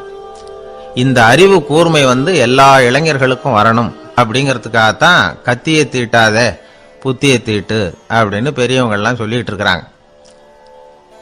புத்தியை தீட்டுறவங்கெல்லாம் வாழ்க்கையில் அறிவாளியாராங்க, தீட்டாதவங்க கோமாளியாராங்க. இதுதான் இன்னைக்கு நடக்கிறது. அதனால அறிவு கூர்மைங்கிறது வேற. இந்த காலத்து ஆசாமி ஒருத்தர் இன்னொருத்தரை பார்த்து கேட்டார், ஏங்க, ஒரு விமானம் இங்கேருந்து புறப்பட்டு 2 மணி நேரத்தில் மதுரைக்கு போய் சேருது. நல்லா கவனிங்க, ஒரு விமானம் இங்கேருந்து புறப்பட்டு 2 மணி நேரத்தில் மதுரைக்கு போய் சேருது. அப்படின்னா என்னோட வயசு என்னன்னு கேட்டார். இவர் கேட்கறதுல ஏதாவது அர்த்தம் இருக்கா? அதாவது இங்கேருந்து புறப்பட்டு 2 மணி நேரம் ஆகுது மதுரைக்கு போகிறதுக்கு, அப்படின்னா என் வயசு என்னன்னு கேட்குறாரு. இதை கேட்ட உடனே அவர் பதில் சொன்னார். அப்படின்னா உங்களோட வயசு 20 அப்படின்னார். எப்படிங்க அவ்வளவு கரெக்டாக சொன்னீங்க அப்படின்னு கேட்டார். வேற ஒன்றும் இல்லை, எங்கள் பக்கத்து வீட்டில் ஒரு முழு பைத்தியம் இருக்கு, அதோட வயசு 40. அப்படின்னா உன் வயசு 20 தான் இருக்கணும் அப்படின்னார். அரை பைத்தியம்னு முடிவு பண்ணிக்கிட்டார். அதனால வாழ்க்கையில் அறிவு கூர்மைங்கிறது ரொம்ப அவசியம். அந்த புத்திசாலித்தனம் இருக்கிறவங்க வாழ்க்கையில் வெற்றி பெறுவது நிச்சயம். சாலை ஓரமாக அழுதுகிட்டு உட்காந்துருந்தான். பிச்சை எடுத்து சாப்பிட்ற ஒருத்தன் அந்த பக்கமாக வந்தான். இவனை பார்த்தான். ஏன் அழுதுகிட்டு உட்காந்துருக்கிற, என்னாச்சு உனக்கு அப்படின்னு கேட்டான். அதுக்கு இவன் சொன்னான், என்கிட்ட ஒன்றுமே இல்லை, நான் இந்த உலகத்தில் இருந்து என்ன பிரயோஜனம், அதனால தான் அழுதுகிட்டு இருக்கிறேன் அப்படின்னா. உன்கிட்ட மறைஞ்சிருக்கிற புதையல் என் கண்ணுக்கு நல்லா தெரியுது, அது உனக்கு புரியல, அதனால தான் அழுதுகிட்டு இருக்கிற அப்படின்னா. என்னது புதையல் இருக்குதா, உன் கண்ணுக்கு தெரியுதா அப்படின்னு கேட்டான். ஆமாம் எனக்கு தெரியுது, அந்த புதையலை நீ விற்கிறதுக்கு தயாராக இருக்கிறியா அப்படின்னு கேட்டான் இவன். இதை கேட்டதும் அந்த இளைஞனுக்கு ரொம்ப ஆச்சரியமாக போச்சு. என்னது இப்படி கேட்குறானே அப்படின்னு. என்கிட்ட ஒரு காசு கூட இல்லையே, அப்படி இருக்கிறப்போ புதையல் எங்கேருந்து வந்தது அப்படின்னா. இந்த நேரத்தில் அந்த பிச்சைக்காரன் சிரிச்சான். இப்படி தான் இந்த உலகத்தில் எல்லாரும் சொல்லிகிட்டு இருக்கிறாங்க, என்கிட்ட ஒன்றுமே இல்லை ஒன்றுமே இல்லைன்னு சொல்லி. ஆனால் அவங்கக்கிட்ட தான் புதையல் இருக்கு. நீ வேணும்னா என் கூட வா, நம்ம நாட்டு அரசர்கிட்ட போவோம், உங்ககிட்ட இருக்கிற புதையலை அவர் நல்ல விலைக்கு எடுத்துக்குவார் அப்படின்னா. அது எப்படி உனக்கு தெரியும்னா, இதுக்கு முன்னாடியும் இது மாதிரி பல பேரை நான் ராஜா கிட்ட அழைச்சிட்டு போயிருக்கிறேன், அதனால தான் உன்னை பார்த்தேன், உன்னையும் கூப்பிடுறேன், நீ சரின்னு சொன்னால் உன்னை அழைச்சிட்டு போகிறேன், உங்ககிட்ட இருக்கிற புதையலை அவர் நல்ல விலை கொடுத்து எடுத்துக்குவார் அப்படின்னு சொன்னான். இவன் இப்படி சொல்கிறதும் அந்த இளைஞனுக்கு ஒன்றுமே புரியல. இது என்னது இந்த ஆள் இப்படி சொல்லிகிட்டு இருக்கிறான், நம்மகிட்ட என்ன இருக்குது, அதுவும் இல்லாமல் இவனே பிச்சை எடுத்து சாப்பிட்டுக்கிட்டு இருக்கிறான், இவன் போய் நம்மளை ராஜா கிட்ட அழைச்சிட்டு போகிறதா போகிறேங்கிறானே என்ன அப்படின்னு சொல்லி அவன் யோசனை பண்ணான். என்ன யோசிக்கிற, உனக்கு பணம் வேணும்னா என்னோட வா அப்படின்னா. இளைஞன் ஒரு முடிவுக்கு வந்தான். சரி, இங்கேயே உட்காந்துக்கிட்டு இருக்கிறத விட அங்கேயாவது போய் பார்ப்போமே, இங்கே அழுதுட்டு உட்காந்துருக்கிறதுல என்ன பிரயோஜனம், ஏதோ கூப்பிடுறான் போய் பார்த்துட்டு வருவோமே அப்படின்னு சொல்லி அவன் கூட புறப்பட்டான். பிச்சைக்காரன் முன்னாடி போயிட்டே இருக்கிறான், இந்த இளைஞன் பின்னாடி நடந்து போயிட்டு இருக்கான். 2 பேரும் அரண்மனையை நோக்கி போகிறாங்க. பாதி வழி போயிருப்பாங்க. வழியில் அந்த பிச்சைக்காரன் சொன்னான், இதை பாரு, முன்னாடியே சில விஷயங்களை நாம் பேசிக்க வேண்டியிருக்கு, சரியாக தெளிவாக முடிவு எடுத்துக்கிட்டு அதுக்கப்புறம் ராஜா கிட்ட போகணும். ஏன்னா அங்கே போய் அது முடியாது இது முடியாதுன்னு நாம் நமக்குள்ளே சண்டை போட்டுக்கிட்டு இருக்க முடியாது. ராஜாவுக்கு விலையை பற்றி கவலையே இல்லை, எவ்வளவு சொன்னாலும் நமக்கு பணம் கிடைச்சிரும். ஆனால் அதுக்கப்புறம் நான் இதை விற்கிறதுக்கு தயாராக இல்லைன்னு சொல்லிடக்கூடாது. அதனால் புதையலை விற்கிறதா இல்லையாங்கிறத இங்கேயே தெளிவாக முடிவு செஞ்சுக்கணும், இல்லைன்னா ராஜா கிட்ட போய் அங்கே போய் குழப்பிக்கிட்டு இருக்க முடியாது அப்படின்னு சொன்னான். இளைஞனுக்கு ஒன்றுமே புரியல. என்ன சொல்கிற நீ, என்கிட்டயா புதையலா, எங்கே இருக்குது அப்படின்னு சொல்லி குழம்பி போனான். இப்போ அந்த பிச்சைக்காரன் சொன்னான், இதை பாரு, இப்போ உதாரணத்துக்கு உன்னுடைய கண்களை எடுத்துக்கோ, அதுக்கு நீ என்ன விலை கேட்டுற போகிற, நான் அதுக்கு ராஜா கிட்ட இருந்து ஒரு 50,000 ரூபா வாங்கி தர முடியும். உன்னுடைய இருதயத்தை கொடுக்குறியா, 20 லட்சம் ரூபா வாங்கி தரேன். மூளையை கொடுக்குறியா, 30 லட்சம் வாங்கி தரேன். என்ன சொல்கிற அப்படின்னு சொல்லி இந்த பிச்சைக்காரன் பேசிக்கிட்டே போகிறான். இளைஞனுக்கு கோபம் வந்துட்டுது. என்ன உளர்ற, உனக்கு என்ன பைத்தியமா, கண்ணையும் மூளையையும் இருதயத்தையுமா விற்பாங்க, என்ன விலை கொடுத்தாலும் அதையெல்லாம் நான் விற்கிறதுக்கு தயாராக இல்லை, நான் விற்க மாட்டேன், அதை கொடுத்துட்டு நான் என்ன பண்ணுறது, இப்படி நான் மட்டும் இல்லை யாருமே இதை விற்கிறதுக்கு தயாராக இருக்க மாட்டாங்க அப்படின்னு சொன்னான் அந்த இளைஞன். இவன் இப்படி சொன்னதும் அந்த பிச்சைக்காரன் வாய் விட்டு சிரிக்க ஆரம்பிச்சுட்டான். இப்போ பைத்தியமானது நானா நீயா, லட்சக்கணக்கான கோடிக்கணக்கான ரூபாய் பொறுமானம் உள்ள பொருள்களை உங்ககிட்டயே வச்சுக்கிட்டு விற்க முடியாதுன்னு சொல்கிற நீ தான் ஏழை, என்கிட்ட ஒன்றுமே இல்லைன்னு மரத்தடியில் உட்காந்து அழுதுகிட்டு இருக்கிறியே அப்படின்னு சொன்னான். இன்னைக்கு பாத்தீங்கன்னா பல பேர் தன்கிட்ட புதைஞ்சிருக்கிற ஆற்றலை புரிஞ்சுக்க முடியாம அவதிப்பட்டுக்கிட்டு இருக்கிறாங்க. நம்ம கிட்ட என்ன இருக்குங்கிறது அவங்களுக்கு தெரியறது இல்லை. அதனாலதான் என்கிட்ட ஒண்ணுமே இல்லைன்னு சொல்லி அழுதுகிட்டு இருக்கிறாங்க. இதை விளங்க வைக்கிறதுக்கு பெரியவங்க சொல்ற கதை இது. நம்ம கிட்ட இருக்கிற புதையலை நாம தான் தோண்டி எடுக்கணும். உண்மையான புதையல்ங்கிறது உள்ளே இருக்கு. ஆனா அதை வெளியில தேடுற ஆசாமிகள் தான் அதிகம். சராசரி மனித இயல்பு அப்படி. நம்ம கிட்ட விலை மதிக்க முடியாத பகுத்தறிவு இருக்கு. அதை வச்சுக்கிட்டு வாழ்க்கையில முன்னேறதுக்கு முயற்சி பண்ணணும். என்கிட்ட ஒண்ணுமே இல்லைன்னு நினைச்சு ஓரமா உட்காந்துடக்கூடாது. முயற்சி செஞ்சா முடியாத காரியம் எதுவுமே இல்லை. ஒரு ரயில்வே ஸ்டேஷன் பக்கம் வெளியில ஒரு டாக்ஸி நின்றுட்டு இருந்தது. அந்த பக்கமா வந்த ஒருத்தர் டாக்ஸி டிரைவரை பார்த்து சொன்னார், ஐயா உங்க வண்டியில பின் சீட்ல ஒரு மணி பர்ஸ் கிடக்கு, யாரோ மறந்து விட்டுட்டு போயிருக்கிறாங்க அப்படின்னாரு. இல்ல அது காலி பர்ஸ் தான், நான் தான் அதை அங்கே போட்டு வச்சிருக்கிறேன்னாரு டிரைவர். ஏன்னு கேட்டார் அவரு. இதுக்கு டிரைவர் சொன்னாரு, அதை பார்க்குற யாராவது அதை எடுத்துக்கலாம்ங்கிற ஆசையிலையாவது சவாரிக்கு வருவாங்க, அதுக்காக தான் போட்டு வச்சிருக்கிறேன் அப்படின்னார். ஒரு நண்பர் அவசரமா என்கிட்ட ஓடி வந்தார். அப்புறம் சொன்னார், என்னால நம்பவே முடியல சார், என் பையனா இப்படி அப்படின்னு சொல்லி ஆச்சரியப்பட்டார். உங்க பையன் அப்படி என்னதான் செஞ்சுட்டான்னு கேட்டேன். என்னால முடியாத ஒரு காரியத்தை அவன் சுலபமா செஞ்சுட்டான் சார் அப்படின்னார். அது என்ன, உங்களால முடியாத காரியத்தை அவன் செஞ்சுட்டாங்கிறீங்க, அது என்ன காரியம்னு தான் சொல்லுங்களேன். என்ன 5ஆம் வகுப்புல ஒரே தடவையில பாஸ் ஆயிட்டான் சார், அதாவது ஒரே அட்டம்ப்ட்ல பாஸ் ஆயிருக்கிறான் அப்படின்னார். மூச்சு வாங்க. கஷ்டப்பட்டு பரீட்சை எழுதினவன் அவன், இவருக்கு மூச்சு வாங்குது. நம்மால செய்ய முடியாத ஒரு காரியத்தை இன்னொருத்தர் செய்யும் போது அது நமக்கு ஆச்சரியமா தெரியுது. இப்ப சர்க்கஸ் பாக்குறோம், அங்க ஒருத்தர் அந்த இடத்துல தொங்குறார். அதை பாக்குறப்போ அது நமக்கு ஆச்சரியமா தெரியுது. ஏன்னா அது மாதிரி அந்த இடத்துல தொங்குறதுங்கிறது நம்மால முடியாத காரியம். நம்மால முடியாத ஒண்ண அடுத்த ஒருத்தர் ரொம்ப சுலபமா செய்யறப்போ நாம மருள்வது இயற்கை. இதைத்தான் தொல்காப்பியம் மருட்கை அப்படின்னு சொல்லுது. இந்த வியப்பு இருக்குதே, இது 4 வகையில ஏற்படுதான். அதையும் தொல்காப்பியம் தான் சொல்லுது. அது என்ன 4 வகை அப்படின்னா, முதல் வகை எப்படின்னா புதுமையான அரிய செயல்களை செய்வது. 2வது வகை என்னன்னா பெரிய செயல்களை செய்யறது. 3வது வகை எப்படின்னா மிக நுட்பமான செயல்களை செய்யறது. 4வது வகை ஆக்கம் தரும் செயல்களை செய்யறது. புதுமை, பெருமை, சிறுமை, ஆக்கமோடு மதினம் சாலா மருட்கை 4 அப்படிங்கிறது தொல்காப்பியம். இன்னைக்கு விஞ்ஞானம் புதுசா எதையோ கண்டுபிடிச்சுக்கிட்டு இருக்குது. அந்த கண்டுபிடிப்புகளை எல்லாம் பாக்குறப்போ ஆரம்பத்துல ஆச்சரியமா இருக்கு, அதுக்கப்புறம் நமக்கு பழகி போடுது. இப்போ வானொலி பெட்டி புதுசா வந்தப்போ அதை சுற்றி எவ்வளவு கும்பல், ஒரு பெட்டி பேசுது அப்படிங்கிறது எவ்வளவு வியப்புக்குரிய விஷயம். இப்ப யாரும் வானொலி பெட்டியை ரொம்ப ஆச்சரியத்தோட பாக்குறது இல்ல. வச்சிருந்தாதான் ஆச்சரியமா பார்ப்பாங்க சில பேர். இந்த காலத்துல இப்படி வச்சிருக்கிறாரேன்னு சொல்லி மாறா அதை அலட்சியமாவும் பார்க்க ஆரம்பிச்சுட்டாங்க. மதினம் சாலா மருட்கை அப்படின்னு ஒரு சொற்றொடர் வருது பாருங்க, அதுல கருத்தாழம் உண்டு. எதை பத்தியும் போதுமான அளவு புரிஞ்சிக்காதப்போ ஒருத்தர் ஆச்சரியப்படுறார். புரிஞ்சுகிட்டதுக்கு அப்புறம் ஆச்சரியம் மறைஞ்சு போடுது. மிக நுட்பமான செயல்களும் நம்மளை ஆச்சரியப்பட வைக்குது. ஒரு அரிசியில ஒரு திருக்குறள் எழுதி காட்டுறாங்க, ஒரு முட்டை ஓட்டுக்குள்ள ஓவியம் தீட்டி காட்டுறாங்க.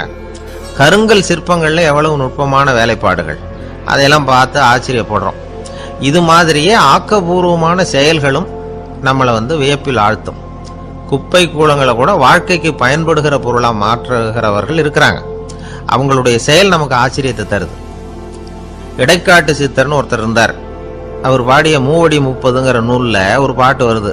ஆற்றல் பிறர் அறிதலின் ஆகம் கிளர்வு உறுதலின் கற்று அறிபாணர் கெழுமிய கோடலின் தோற்றம் உருகவே போற்றல் சால் வியப்பே. ஒருத்தருடைய ஆற்றல் தெரியாமல் இருந்தது, அவருடைய அரிய செயல்களை பார்க்கும் பொழுது வியப்பா இருந்தது, மனசுக்குள்ள கிளர்ச்சி. பாவலர்கள் இவர்கள் புகழப்பாடி மற்றவர்களும் தெரிந்து கொள்ளுமாறு செய்கிறார்கள். ஆக எல்லா வகையிலுமே மக்கள் தங்களுடைய வாழ்க்கையில முன்னேறுவதற்கு வழிகாட்டுகிற ஒரு மெய்ப்பாடு தான் வியப்புங்கிறது. இன்னைக்கு இளைஞர்கள் இதை நல்லா புரிஞ்சுக்கணும். ஆச்சரியப்படுங்கள், ஆச்சரியப்பட வைப்பீர்கள். இந்த காலத்துல நம்ம எப்படி எல்லாமோ ஆச்சரியப்பட வைக்கிற அதிசய மனிதர்கள் இருக்கிறாங்க. ஒரு ஆளை பிடிச்சி ஜெயிலுக்கு கொண்டுட்டு வந்தாங்க. சிறை அதிகாரி அவனை ரொம்பவும் ஆச்சரியமா பார்த்தார். இவன் கேட்டான், ஏன் சார் அப்படி பாக்குறீங்க, நான் இப்ப இங்க வந்தது உங்களுக்கு ஆச்சரியமா இருக்கா அப்படின்னு கேட்டான். இதுக்கு சிறை அதிகாரி சொன்னார், நீ இப்போ இங்க வந்ததுல எனக்கு ஒன்றும் ஆச்சரியம் இல்லப்பா, ஏற்கனவே நீ இங்கிருந்து விடுதலை ஆகி போய் 6 மாசம் ஆச்சு, இவ்வளவு லேட்டா திரும்பி வர்றியா, அதுதான் எனக்கு ஆச்சரியம் அப்படின்னாராம்.